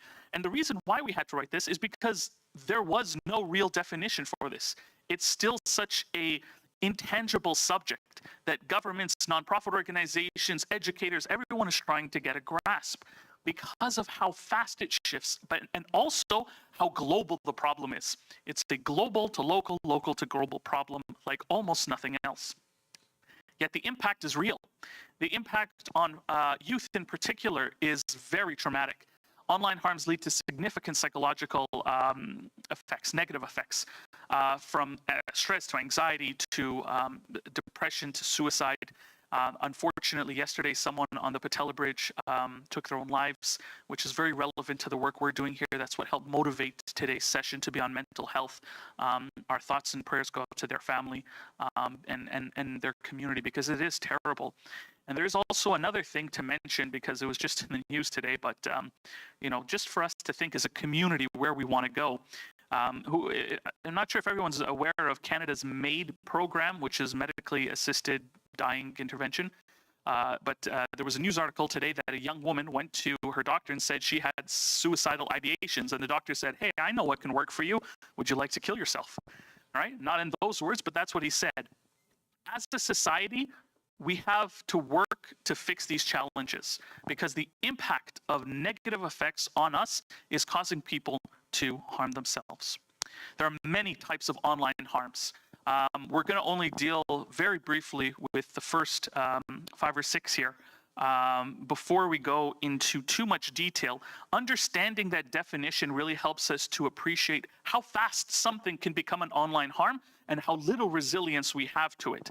A great example of this is the deepfakes and manipulated media, particularly using AI and various forms of generative artificial intelligence. How that just sprang up and how fast it became an issue is beyond belief. The first thing we're going to start with, because this is the foundation of the challenges that we're seeing, is something called truth decay. This incorporates 3 key areas: misinformation, disinformation, and malinformation. Now, misinformation is unintentionally distributing false information. It's a mistake, right? It's kind of like you thought something was real, you shared it, but it didn't happen to be, but there was no negative intention behind it. Disinformation, on the other hand, is knowingly developing and disseminating incorrect information with your intention being to deceive. More or less, that's where propaganda will fall. And then malinformation. This is a totally interesting new concept because of how rich in terms of available data and information, not truth, but data and information the internet is. Malinformation is information that is based in reality, but disseminated with the intent to inflict harm. Basically, a true statement that the context of it flips the meaning and completely changes how the audience reacts to it and changes their worldview. There's many mental negative side effects of truth decay. There's cognitive dissonance, meaning that people have to hold multiple ideas in their own head. It causes a lot of stress. What is true? What do we believe? Not knowing that, having your concept of reality affected, increases your anxiety, destroys social cohesion and trust amongst individuals, and helps build this idea of polarization that we're seeing today in our political spectrum, and even more so in our social and community spectrum. When looking at these negative effects, it's important to remember, and for all of these, if you're facing any of these, if your family is, there are solutions. Knowledge, in this case, really is power. When you get educated and literate about these threats, their effect on you is much less. It allows you to develop the systems of using online tools productively and living in that digital environment well. One of the best ways to deal with truth decay is diversify your information sources. Don't just read from one site or one source. Be mindful that these things, everything is manipulated in one way or another through biases. But the degree to that is determined by how it conforms to broad spectrums of reality. Be conscious of your own cognitive biases. Don't just go look for things you believe to be true. Try and be motivated by a pursuit of truth. That really helps with that. Fact-checking is a great way to go about this. And open dialogue. Talk to people with different opinions, because you might realize that, wait a minute, hey, that was correct. The next harm is online pornography abuse. So without moralizing, what we're talking about here is when consumption of this material is either A, harmful in and of itself, illegal, or B, to such a degree that has affected your life negatively, and there's real consequences behind this. It becomes part of your identity almost. Your daily exposure to this content is incredibly addictive and very destructive for your most important relationships, that with yourself and that with your close loved ones. Some stats about this that are pretty shocking. Over 80% of men and 50% of women, 18 to 30, view pornography monthly. Around 10% of men and 7% of women show signs of compulsive sexual behavior in this. So this means that about 1 in 10 men is using online pornography to the degree that it is harming and in many cases destroying their relationships and the quality of their life. It does affect youth very negatively if they start early. They're unable to develop appropriate relationship responses. You know, I gave you guys moments of critical resilience, right, in the beginning. So one of the largest segments now that we're seeing of adults with ED is actually early 20s, because in a personal relationship, They're not getting the visual stimuli that for years they've been training themselves to become sexually aroused through. And it's a very, very long-term harmful effect. Just so you know how much money is behind this, every second the industry is earning $3,000 US every second. Now, when we look at the mental health effects of online pornography, the first is desensitization. The average person who is viewing pornography has seen more naked individuals than all their ancestors combined. Right? It's ridiculous. These numbers were crazy to see. It creates unrealistic expectations, which is very, very harmful for the relationships, which leads to the relationship strain. The addictive behavior, the feelings of shame, guilt, social isolation, all of these are not things to blame individuals and say they're bad people. It's a mental health challenge when it gets to this degree, right? And it's something that people are very, very, very, very ashamed to talk about, and they keep it to themselves, and it really hurts. It hurts them badly. And what we're trying to show is that this is an online harm. It is not out of the blue, right? This is part of the digital ecosystem. And the number one way to deal with it, again, education. We have to educate ourselves about it. We have to have an open dialogue with those who need it. Practically, digital detox. Again, for most of these, stepping away from the screen, going into nature, connecting with a human being a real living flesh and blood person is one of the best ways to avoid most of these harms. It's just that because of so much of our studies, our work, our everything, we have to learn how to spot and deal with these challenges. The next issue is Down the Rabbit Hole, a Wonder World of Conspiracy. So if anyone's read Alice in Wonderland, it's basically the same thing. You fall into the phenomenon where you're basically consuming content that's narrowing your perspective of reality and then creating opinions or views of why that is happening. Generally speaking, it would be vague and suggesting that there's a sensational, magical cabal of folks who are doing something nefarious and evil, and they're out to get you. Short on details, high on sensationalism is a really good explanation for conspiracy theory. What we have to understand is the ways that we fall into this and how it generally different age groups are affected by it. So when we're talking about how we fall down these rabbit holes, the funnel is very important to know, because it's generally you start with an initial broad interest, like say in politics, but it will narrow down into more and more extreme content. Why? Because of point two, the attention economy. So this is how online platforms work. That's how they make money, is through your attention. So they're designed to keep you engaged more often than not by giving you sensationalized content. And the more sensationalized it is, the more you watch it. Hey, did you see those secret pyramids in South Antarctica that, are developing space-level technologies populated by lizard men? You wouldn't believe it, but it's true. So it's like that kind of stuff, like, okay, I click on that, right? But understanding that many people, they go down that path and then believe it. Now, algorithmic amplification, I won't get into that too much, but basically it's what is repeating our usage of this content, either on YouTube or wherever. And here's some age-related. So I remember I mentioned my dad and his cell phone. We'll get into that in a second. So for teenagers, an example of how this works is a popular celebrity shares a theory that they have, and then they're like, hey, yeah, if he said it, a reference point, then it must be true. So they consume pure information very heavily. For adults, generally speaking, it would be things that seem like news, or seem like something that comes from a trusted political source that they're inclined to believe, and they want to seem like, hey, I'm aware, I'm conscious, I'm part of a movement, I know what I'm talking about. And then they get trapped in the funnel. Now for seniors, here's a great example. Fake health news, and then they're like, hey, this alternative medical conspiracy is, and this is not to say that don't look into things counter to the orthodox.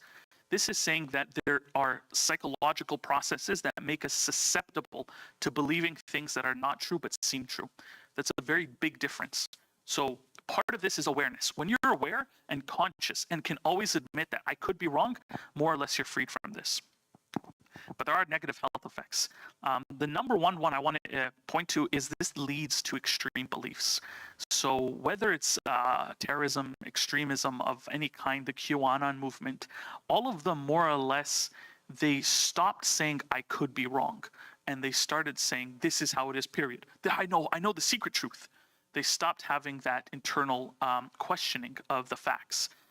Everything else there as a harm comes from that lack of humility. So when we control our media use, don't let it control us. When we control our media use, we have more protection. So we set times, we set our Apple Watches not to prompt us with news articles and things like that. We choose when to go and review information in media. Again, digital detox is a very important one. And again, fact checking. We have to double check things and always admit that we could be wrong. Next is online hate, which leads directly from the previous one. Distortion of information leading to conspiracies, leading to hate for many communities. Now, this can be regardless of race, gender, religion, etc. But it is very harmful. This one leads to murders. This is when you start to justify abuse towards individuals. What we want to show you here is a screenshot from one of our partner organizations called Moonshot. This is a search of hate search terms, white supremacist motivated hate search terms in Canada. And for us here in British Columbia, we actually, when weighted for population, come out number 1. Now, what are those search terms? Well, it seems like there's this guy named Hitler that people seem to think was right about whatever it was he was doing. So these are for Vancouver, right?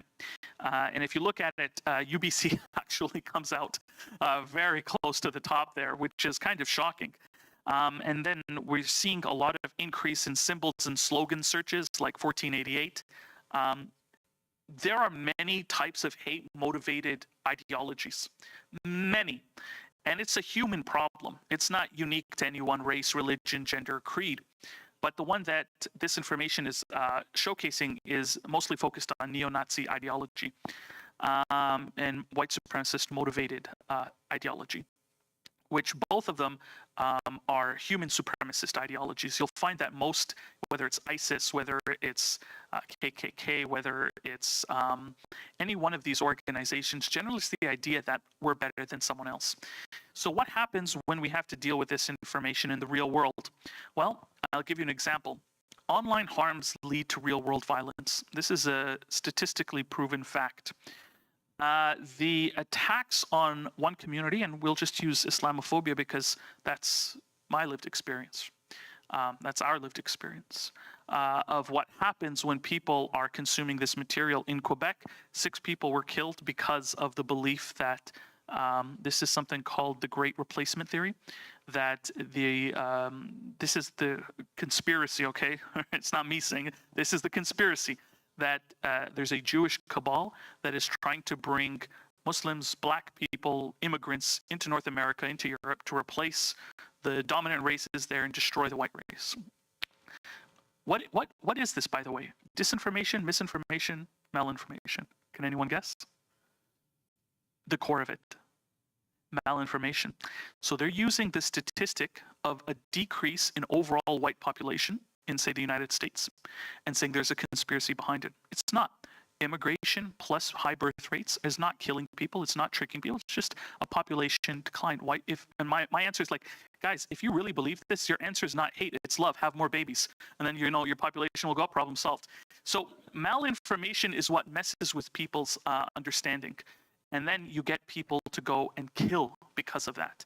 In Canada, unfortunately, we have the designation of being the world's leading Islamophobic motivated murders, 11 here in Canada. And that's been all because of the online harms, motivating people to believe something that's not true, and then act upon it, and then reinforce each other. They create mythologies about one another. They start calling each other saints. It's a very disturbing ecosystem that is developed. Now, again, for the average person, whether you're facing anti-Asian hate, which has been a tremendous challenge in the during the pandemic, or whether it's building resilience for these things, we have to understand how this is affecting folks in the real world. And it's not just murders, it creates an ecosystem of pain and suffering. And the best way to do that is to actually understand this is not personal. Like, people have to know that this is a manipulated environment, right? So that it's happening. Take a step back from the digital space and work with each other. Empowerment through action is the most important thing here when you're dealing with these social challenges. Now, there's a few other slides that we would love to have gotten into, but just out of respect to our speakers, I'll just quickly mention them. But what we'll do is if anyone wants to follow up on this information, just reach out to us, and then we'll be able to spread the slides. This one is fun, so reach out to us and we'll talk to you more about it. And we have full-on presentations about this available as well. The AI stuff is beyond belief, guys. Like, it is something that is, it's crazy stuff. It's crazy stuff. Here's the slide I'll leave you on. 2 resources if you want toolkits for you, your kids, or your family to follow up and use. ctrlf.ca or humanetech.com, which has great toolkits for kids. They're the guys behind the Social Dilemma film. So I'm going to end it right there, and I really appreciate your time. Thank you so much, guys. Let's get into the next part of the segment.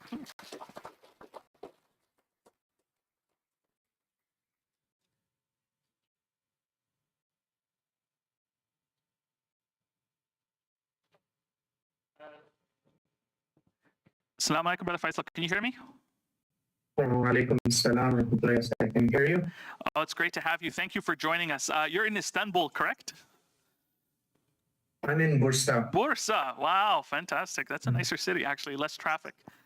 So we're honored to have you here today, Brother Faisal. And Faisal, he represents the Aspire program from the Muslim Care Center.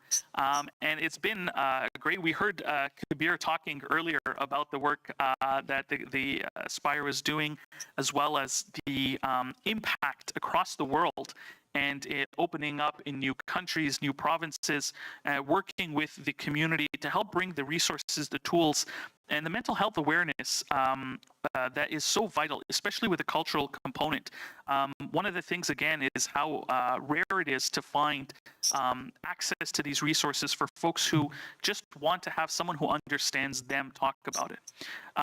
Faisal Nahri, our speaker, is a professional counselor at Heart and Soul Care since January 2021. He's leads the counseling team, actually, at Aspire. And he's proficient in culturally specialized, emotionally focused approaches to cognitive behavioral therapy, dialectical behavioral therapy, narrative therapy, and other modalities. And it's an honor to have you with us here today, Faisal. Please go ahead. Thank you so much, Yusuf, for the introduction. If you will allow me to screen share, I would also like to share some slides here.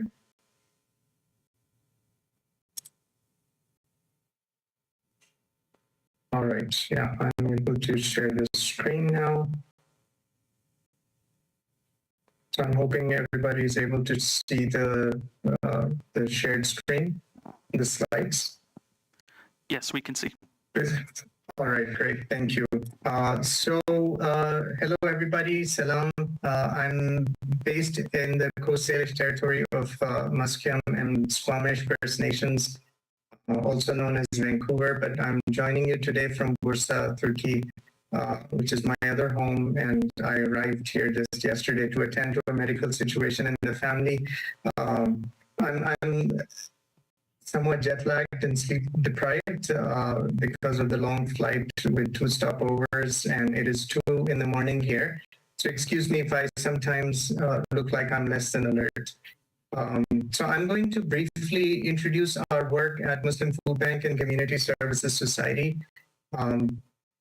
Let's start with the big picture. The food bank was established, and I actually can no longer see the time here on my screen. Okay, I've got time here on my phone. Okay, so the food bank was established in 2010 to address the food insecurity that we were noticing in our community, and subsequently Aspire Community Services was established in 2013 to when basically there was realization that people who are faced with food insecurity, they had other challenges that they were faced with, and they also needed support in those other areas to eventually become self-reliant and not have to depend on food hampers. So that was basically the idea in the establishment of Aspire Community Services. And finally, Aspire Counseling, the program that I lead, was established in 2020. And this was under the Aspire Community Services Director, and it has been the latest addition to our program. And again, with the same spirit that people who are faced with food insecurity are often faced with other problems, and that people's mental health, and one of the ideas that drives us in this program is the awareness that people's mental health is connected with their economic well-being, which is connected with their professional and social well-being, and these are all interconnected, and when one suffers, the other areas also suffer. So the Muslim Food Bank and Community Services Society is a Muslim community-based initiative that provides food assistance and advocates self-reliance for people. We have offices in BC, Ontario, Saskatchewan, and Manitoba. And 80% of our operations are run by volunteers, including the CEO and directors. And about the food bank, we have food hamper distribution, which happens every month. And we offer culturally appropriate halal, vegan, and kosher food. And there's also daily meal distribution on the downtown east side.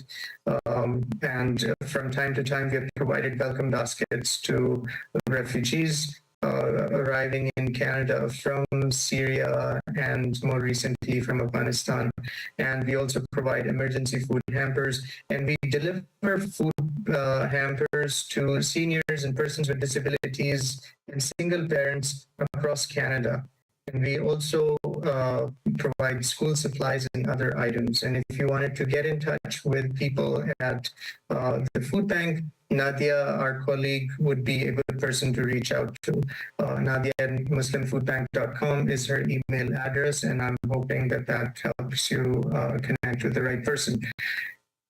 Then a brief introduction of the Aspire Community Services.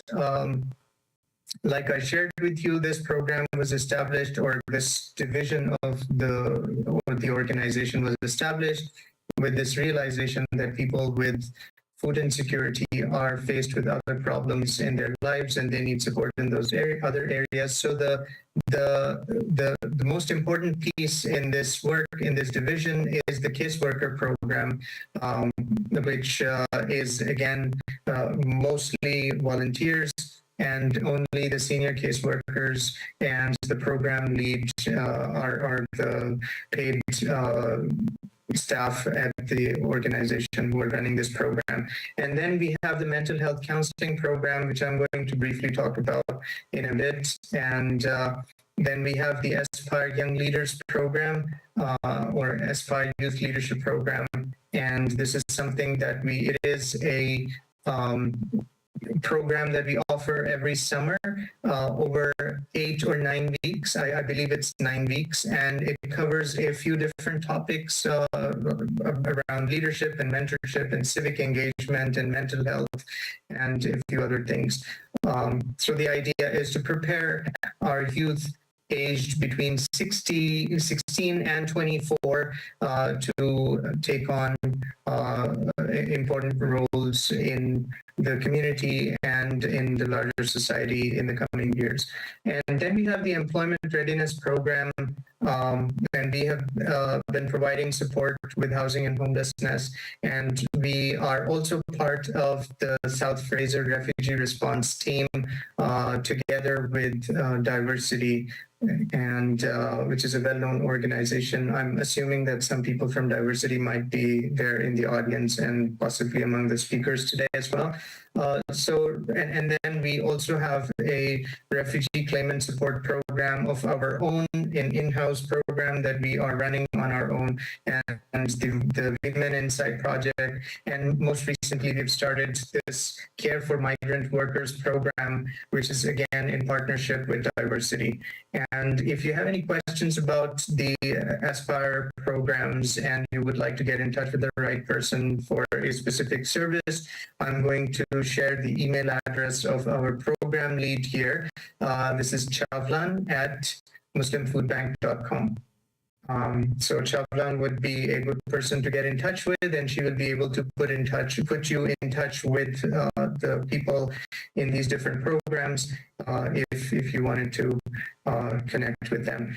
One other program that I'm noticing I forgot to include here is the Senior Support Program, which is also an important piece in our work. We reach out to seniors in the community who are in need of connection and support, and so we make check-in calls with them, and of course we provide food hampers to them. We deliver food hampers to them when necessary, and so then there are a few other things that we do for the seniors. Now, finally, let's have a look at the Aspire Counseling Program. And this is a program that I lead at Muslim Food Bank.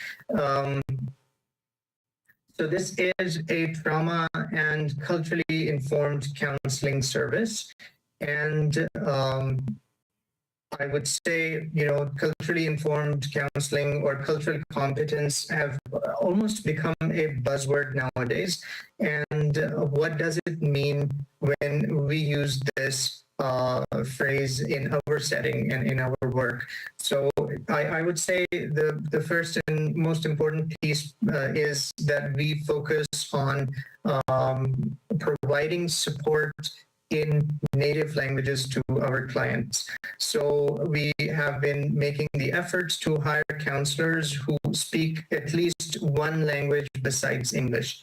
So all of our counselors are like that, and so myself included, we have a team of 5 counselors right now who are providing counseling in Arabic, Kurdish, Farsi, Dari, and Urdu, and we are looking to expand this set of languages that we are able to provide support in alongside English, of course. So this is the centerpiece, and of course, besides this, our counselors, myself included, are all first and second generation migrants in Canada, and which means that we also have our own embodied and lived experiences of migration and what it is like to move to another country. And some of us came to Canada refugees. So in that sense, we have not just professional training, but also lived experiences to go with that. And finally, focus on third spaces and cultural experience is an important piece that I like to emphasize in my program to my team. And this is something that we are working on, and we are trying to make this into an area of specialization for our program. And by that, I mean that we are driven by this recognition that third spaces and cultural experiences play a very important part in helping people attain a sense of belonging. So while newcomers coming to Canada, and which makes a big part of our client base, they are often in need of integration, and there is a lot of focus and emphasis on integration. At the same time, it is important to maintain a balance between integration and continued engagement and experience of the culture of origin. And so that people, and because research shows that a lack of cultural experience or disconnection from culture of origin often leads to people experiencing challenges in the realm of mental health and social well-being. Besides, of course, professional and economic well-being. So that is another important piece in our work. And then besides this cultural competence or specialization that I've tried to elaborate here in a few points, another key feature of our program is that we are offering a low barrier access to the program. And this is just to give you an idea. Lots of people in our audience today, I believe, might be familiar with Jane app, and which is something that they would use when you're booking appointments with counselors or with massage therapists, for example, or physiotherapists and whatnot. And if you have used Jane app, you would realize that the process of signing up on Jane is multiple steps, and it can be very difficult for people, and it has been a problem for our clients, and that's why we have kind of radically reimagined the intake process and made it incredibly easy for people to sign up for counseling with our program. And you can see that for yourselves by visiting our website, which I've shared here, muslimfoodbank.com/aspire counseling. You see the list of counselors there, and you're able to see what languages they speak, and their availability shows up with a link to calendar. And you would just need the person's name, email, and phone number to sign up. If you're signing up for yourself or somebody else, that is, those are the three things that you need to sign up for an appointment with a counselor. And then our admin staff gets in touch with you, and they would share the intake form, and that's how we proceed. And if you would like to connect with the senior caseworker who's providing admin support to the counseling program, you can reach Faryal at counseling@muslimfoodbank.com. So those are the things I wanted to share, and I'm going to stop here. And if you have any questions, I'm happy to answer. Thank you so much for the Faisal. We really appreciate you sharing with us today, especially because you're in Bursa, like it's just the time zone difference, and coming here to spend your time with us and to share the great work that Aspire is doing. We all very much appreciate it. I think just in consideration, Jazakallah, just in consideration of the panel time, we might stop for questions, and then we'll continue with the rest of the panel. I'm not sure if you'll be able to hear, but you're more than free to stay if you'd like. But I think you would want I would like that, yes. Inshallah. Well, you deserve it. Have a very beautiful night, and we'll connect later, and we'll share the resources with everyone. Thank you so much. All right. Thank you so much. Thank you. Bye-bye. Take care. All right, folks. Now, we are on our last panel, and there's really amazing resources that we want to share, but just in respect of everyone's time, we're going to just go through the current speakers, but not ask questions or go more than that. So I'd like to now take the opportunity to invite Imam Shahriar Bashir from the BC Muslim Association to come up, as well as Liam McClure from the Canadian Mental Health Association, as well as the Metro Vancouver Alliance, and Sue Baker from the Vancouver Police Department, VPD Trauma and Mental Health Support. Thank you guys so much for being here with us. Like, we're always happy to hear from you, and we're grateful that you're spending this lovely Saturday afternoon here in Surrey. For our first speaker, Imam Shahriar, I would like to request if you can start the panel and just share your thoughts about the culturally relevant mental health support and maybe some of the challenges in the youth and the community that you're seeing. And really appreciate you coming here from the BC Muslim Association. Mind if I take your mic? Not at all. My mic, your mic. Might as well burn some calories while I'm at it. How's everyone doing? Good afternoon. Everyone doing fine? You guys got your caffeine? We're good? How's the panel doing? You guys good? Good, I don't know why he's making me go first. You guys should have been, you guys are experts. I'm just here for blessings, as they say. I've been hearing a lot, observing a lot, and one of the challenges that we face, and I think when I pose the question, you'll partially or most likely or fully agree with me, is that a lot of resources are out there, a lot of information is out there, a lot of experts are out there, a lot of research is out there, a lot of studies are out there, right? But people have access to them as well, right? But how do we encourage people to use the resources, right? How do we educate people, right? For me, when I walk in, the number is great, but I wanted people to be standing outside and listening to these topics because they're experts sharing their experiences. So collectively, as an imam is someone who leads the congregation.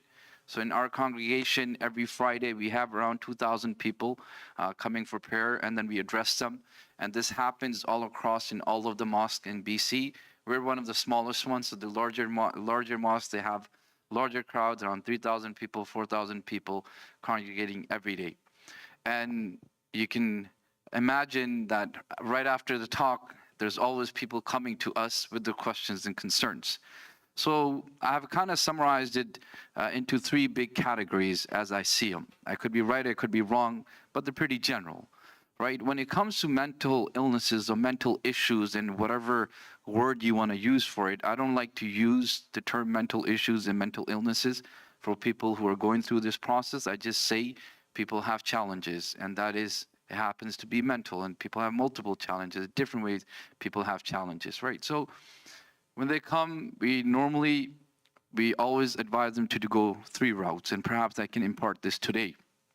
Medicinal route, right? It is Islamically, from Islamic perspective, it is a prophetic tradition to actually use medicine. So you use that. A lot of stigma is attached that, hey, for these kind of challenges, we cannot use medicine because it does this to you, it does that to you. And you kind of touched about a lot of stuff, and I want to talk about the disinformation with its regards to, seeking medical advice when it comes to this. Or a lot of people, culturally speaking, they wouldn't accept a counselor. They wouldn't accept a psychiatrist, like, a brain doctor, as they call it. These guys are not real doctors. They can't tell us what to do. They can't give us medicine to fix our brain, right? They can't really help us. And these are the phrases that I hear, almost on a daily basis, right? So then the second part is therapeutic. There's therapy involved without medicine. And then the last part is, I might be biased and I'm saying this, but I think the first two are part A and B, and C is what is icing on top, is that spiritual aspect of it, right? I strongly believe that if people have spiritual aspect, whether you believe in religion or not, that's secondary, right? When you have a spiritual aspect, you're able to overcome a lot of your problems just by yourself. Let me just give you one example. And this is based on my, professional development workshop that we had in Michigan. I just got back from there 2 weeks ago. And we had graduates of Harvard and then Oxford, all the professionals come. So we had 42 scholars, Muslim scholars, graduated from different seminaries all across the world. And this workshop was for us. And one of the things that they told us for our mental well-being is to detox from the phone, like the technology. And what they told us is that, and they made us do this exercise. We were there for 7 days, locked in the hospital, right? I was like, it's mental, one of the aspects was the mental awareness and mental challenges and mental issues that professionals go through and how they need to deal with them. And they locked us in the hospital, but they gave us everything, a swimming pool, jacuzzi, everything, a gym, treadmill, everything. So they said that you need to, for 10 minutes every day, 10 minutes every day, whether it's at the commencement of the day or at the conclusion of the day, 10 minutes every day, sit down. And the term they use for that in Arabic, we call it muraqaba or muhasaba. It's self-accountability, 10 minutes every day. Whether you do that before the day starts, or you do it at the end of the day, taking account and consideration of what you did, how you did, why you did throughout the day. Spiritual aspect of it. And then in that 10 minutes, it's your me time, is self-care time. You're not allowed to be disturbed by anyone, even your phone. So you should have a personal space inside your house or in your office where you go for 10, 15 minutes, and you're not going to do anything but to contemplate and reflect upon yourself.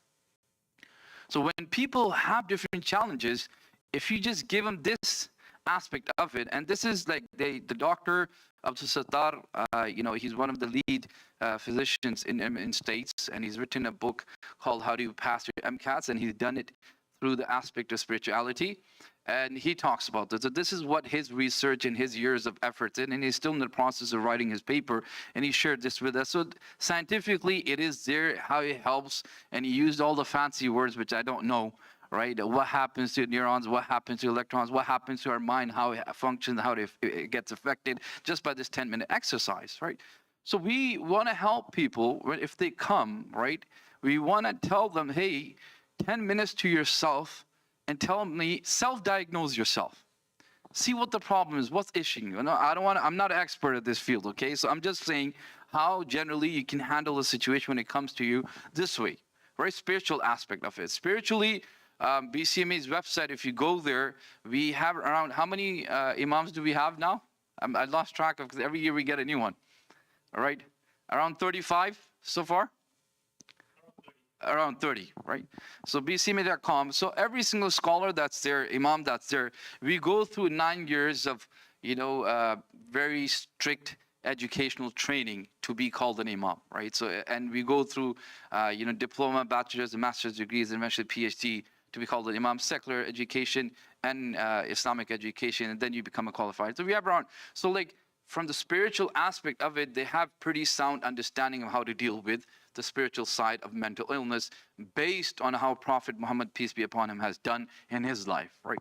So we guide him through that process. We teach him how he could do it. And spiritual aspect, whether I said in the beginning, it could be you could believe in religion, not believe in religion, you can still connect to nature. You can still connect to any entity. You can still connect to any element, right? If I'm not an expert, indigenous communities sitting here, they could tell you how big of a part nature plays within ourselves, right? How much connectivity we have with nature. So you can go out, and they made us do this 10 minutes, no nothing. We sat in our rooms, in a box, in a corner. And then the result was that we came out stronger and more focused in the tasks and daily things that we're supposed to do for that day. It helped us. And these are the people we thought to ourselves that we're not mentally challenged, we don't have mental issues, or we're mentally very strong. Everyone is suffering, whether with subtlety or whether it's in an aggressive manner. Everybody is suffering in that way. We have to learn to give time to ourselves. So this is one of the things that I normally share with people. Give time to yourself, right? And then obviously seek professional advice.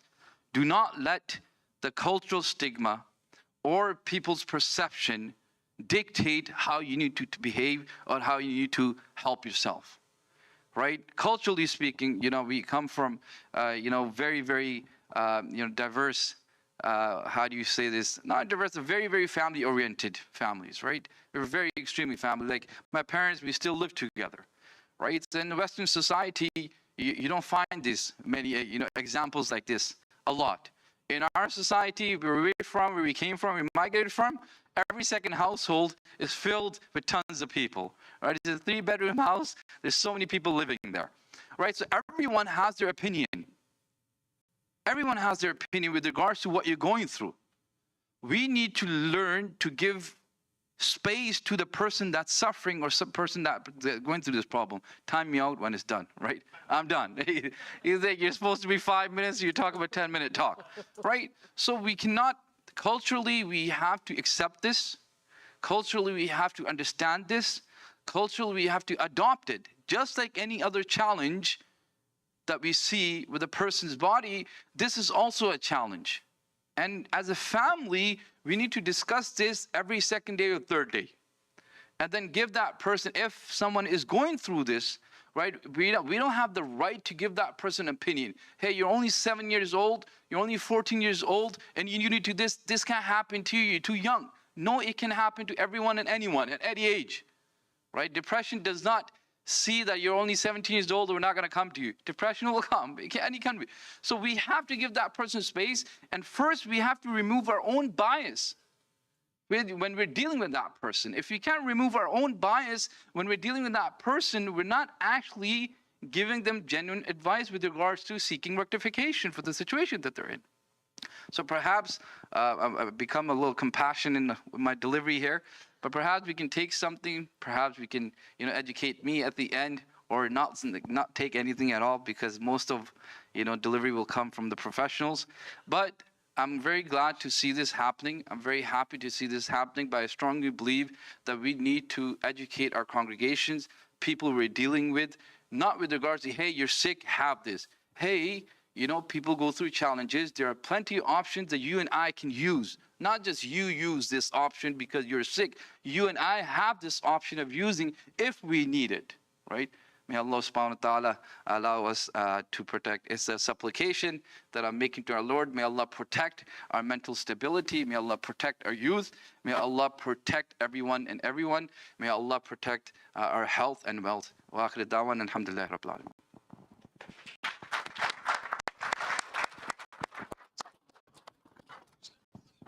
Jazakallah, thank you so much. And again, the passion and compassion with which we're all seeing our speakers deliver is why we're holding today's event. We hope to reach over 100,000 people on social media with this event. We're projected for that, and it's part of our passion is really to say that, guys, the resources and tools are there. Help us help you. Connect with us. Here's the resources. Here's the tools. You know, there's no stigma. We gotta, you know, Tarek and I say, you know, we're silo busters. We gotta be stigma smashers. Like, no stigma. Like, anything that you need help, we gotta help with, because it's such a big challenge and that affects many people. Sue, you have a presentation for us, right? Yes. Okay, so I'm gonna load that up and then it's all for you. Just give me 1 second. Okay, great.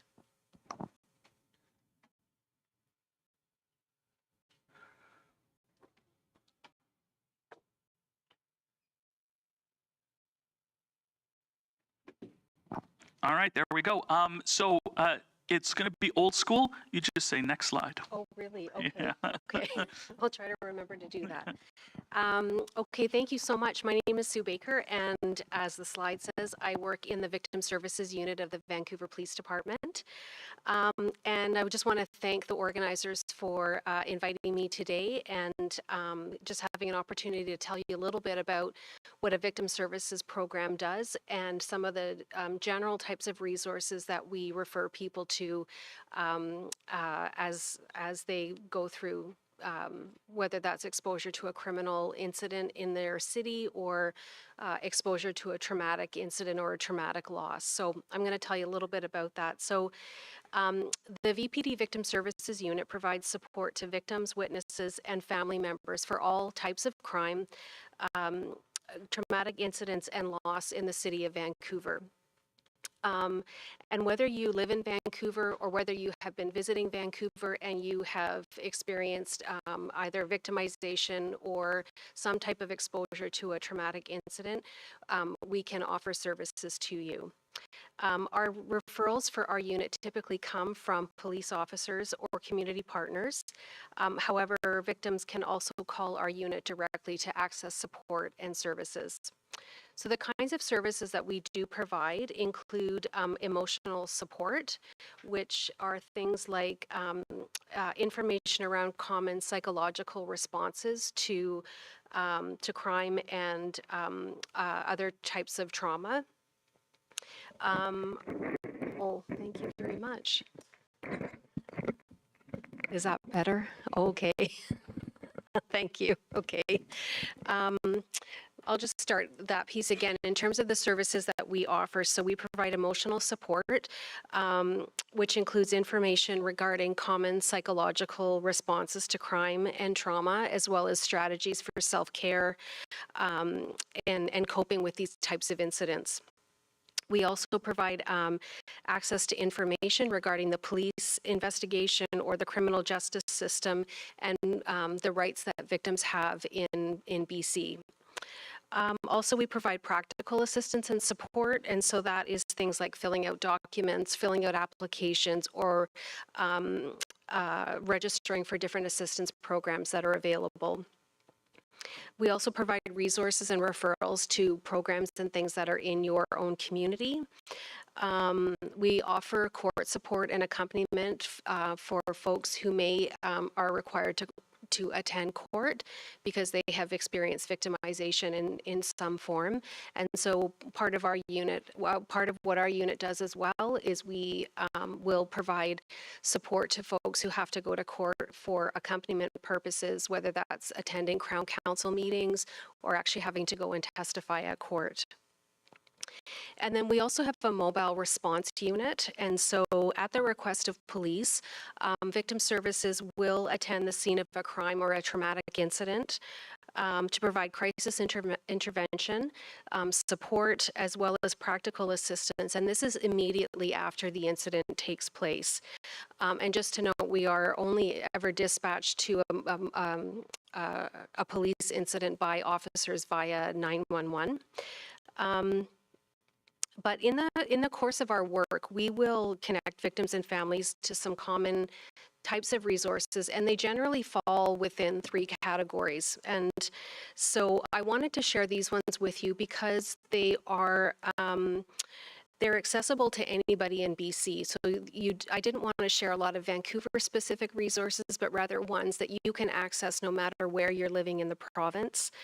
And they're also resources that have a referral component to them. So if you're looking for other types of services and resources, these in particular can make those referrals for you, as well as allow you to access the things that they offer as well.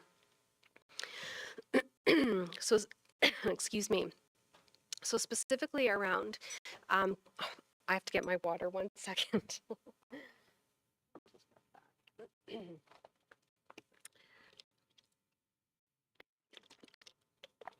Thank you. So in terms of criminal justice resources, and all of the resources that I'm going to talk about as well, I've brought brochures and pamphlets and things for you to be able to take with you. And I think they're all out in the lobby on one of the tables. So please, I'm going to go through these quickly, but please do take a minute to take anything that you'd like to read further into. So in terms of legislation, there's the BC Victims of Crime Act, as well as the Canadian Victims Bill of Rights. And under these 2 types of legislation, victims are entitled to a number of rights. And those things include, but are not limited to, the right to information about the police investigation, and the right to information about what is happening in terms of charges or court, the right to protection, also the right to privacy. If you are the victim of a crime, that's one of the rights that's afforded to you under both of these pieces of legislation.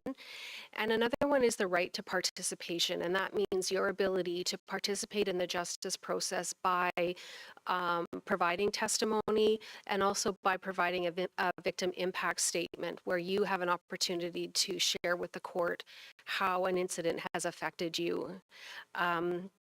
And it's very important that if you ever find yourself in a situation where you have been victimized, that you do know what your rights are, and who can assist you in obtaining information and services that support the rights that you're afforded.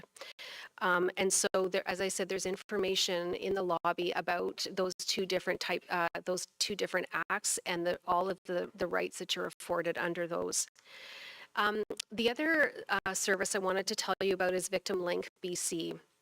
And Victim Link is a 24-hour toll-free service for anybody in BC who has experienced a crime. And so they can provide you, again, with information about the criminal justice system. They can assist you if you're looking for support related to court. They can also refer you to a victim services program in your area. They can refer you to a transition house if you're looking for a safe place. And they also provide interpretation services for all the major languages in BC. They have quite an extensive list of interpreters, and I've yet to encounter a language that they weren't able to support with interpretive services.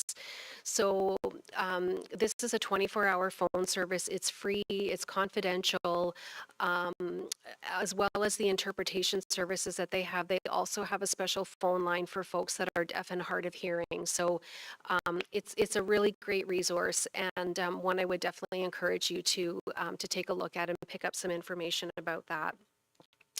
And then I wanted to just mention briefly the Crime Victim Assistance Program. And so this is a government-run program, and it provides financial benefits to victims, immediate family members, and witnesses who are dealing with the effects of violent crime. CVAP works similar to an insurance program in the sense that you apply for eligibility, and if they do determine that you meet the eligibility criteria for the program, they can assist you with funding that will help reimburse some of the costs that you may have incurred as a result of a crime that you've experienced, such as not being able to go to work, lost wages, and those sorts of things.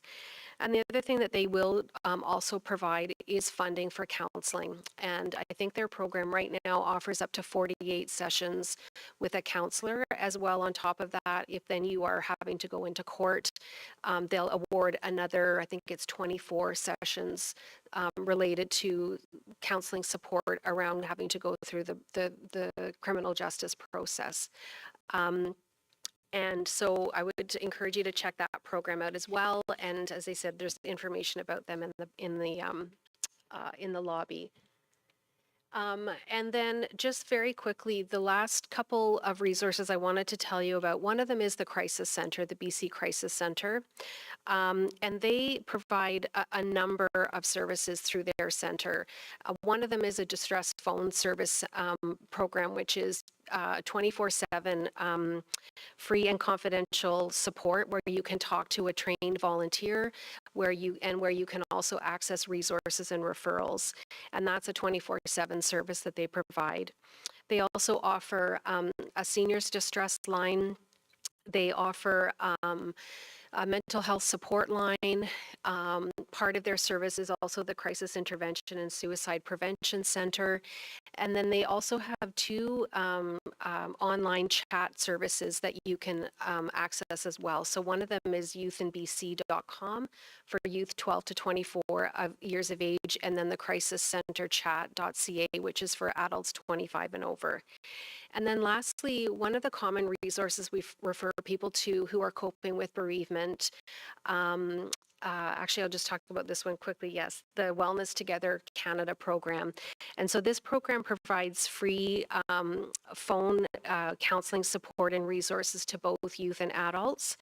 I believe that they'll provide up to 4 to 5 sessions once a week that is determined between you and the counselor that they pair you with. And this is also a service that's available for youth as well as adults. And they also do have a crisis support service as well that you can access via the text number that they indicate in on their resources. And then lastly, I just wanted to tell you a little bit about the BC Bereavement Helpline. And that is a service that we often engage for folks who have suffered either any type of loss, whether that's a traumatic loss or otherwise. And again, it's a free and confidential phone support service. They can refer you to bereavement resources in your local community.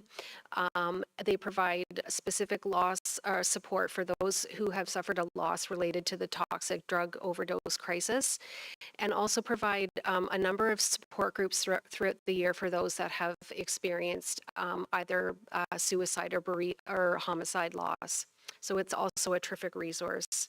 And then lastly, I just wanted to mention that there are over 90 victim service programs in the province, and they are both police-based as well as community-based. Every police agency has a victim services program.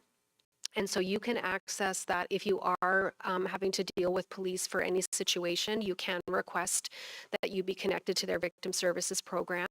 And also, again, just to mention that Victim Link BC, one of the services that they can provide is a contact information for the victim services program that's local to your community.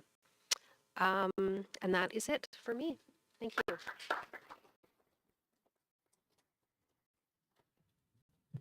Thank you so much, Sue. Really appreciate you sharing those resources.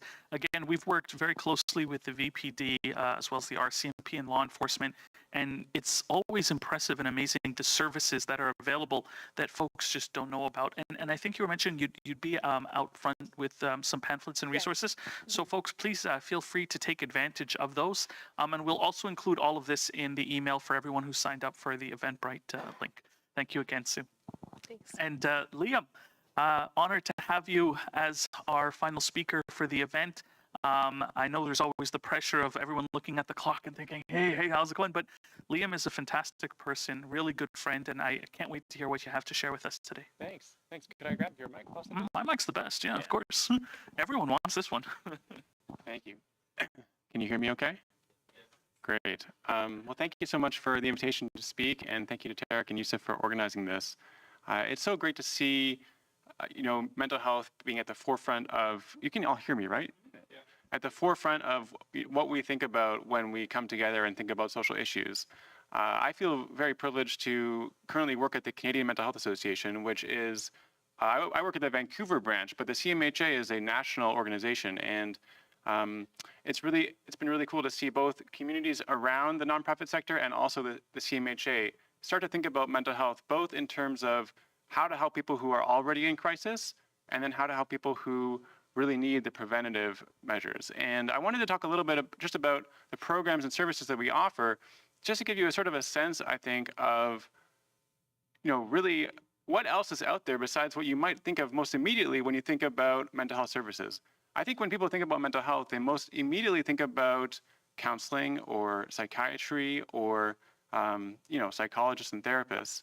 But the truth is that mental health and our understanding of what mental health is has really evolved in the past couple of decades. And at the CMHA, we have some pretty cool programs that I think illustrate how we're starting to think differently about mental health and what it means as a society to take wellness into account as a really important priority for us. And it's really cool to see in local provincial elections and in government debates that mental health is all of a sudden one of the issues that people are talking about. And that means a lot, I think, in terms of how far we've come for us to be thinking about wellness as one of the biggest priorities. At the CMHA, wellness is, the number one priority. And some of our programs, just to go through them, include programs that are based on peer-to-peer support. So instead of being only able to access a therapist or a clinician, there are programs where people with lived experience who've gone through the system can connect with other people based on their own experience. So we're widening our understanding of what it means to have clinical experience or useful experience, and how those of us who struggled can support those in our communities around them. There's also programs at the CMHA that help people who are looking for support with employment, who have concurrent issues with mental health or substance use issues.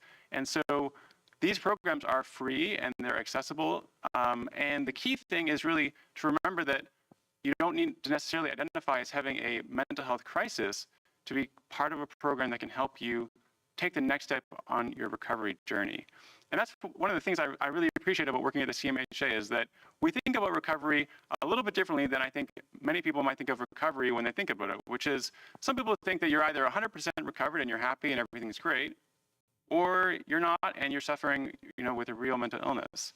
But what I've learned to think about mental health and mental recovery as is really a process that we're all in, depending on where you're at in your recovery journey, whether you have or are struggling with substance use challenges, or whether you have anxiety like we all do, and like I do right now, speaking in front of you. So we're all somewhere along that journey, and the question for us is, how can we help other people in a way that's meaningful and gives back? And so at the CMHA, just to go through some other services that we have, there are child and youth programs that are available for free. There are volunteer programs. A lot of people who have mental health issues need other skills to be to change careers or to take the next step. And so volunteer opportunities are a great way for people to get the skills that they don't have already. And I know I've only got a couple more seconds, but I think the most important thing to sort of leave you with today is if you can think about mental health a little bit differently. Instead of thinking about, oh, well, if I have a mental health concern, what does it mean, for me to see a therapist? And, private therapy is really expensive. But as we were hearing from the Muslim Food Bank, there's actually tons of counseling options in Vancouver that are low cost or actually free. And so we need to think a little bit differently about mental health. And I think the CMHA, I hope we're doing an okay job of, helping create programs and community opportunities for people to get involved in a mental health program that is more aligned with a different way of thinking about it. So, thanks. Thank you so much, Liam. Thank you, Sue.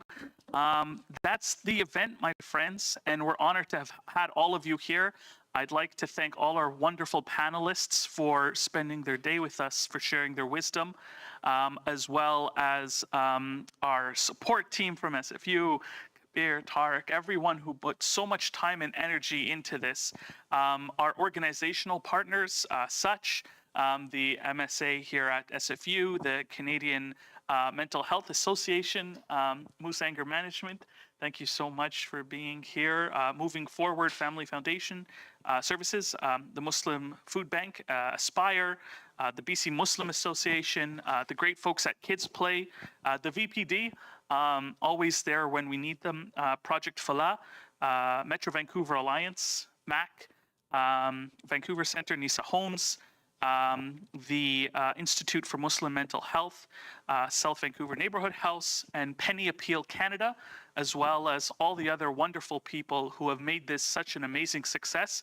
But particularly thank you for listening, for joining, and for being here today. Have a beautiful day, everyone. Take care, enjoy your Saturday, enjoy the sun, and have a positive mental attitude.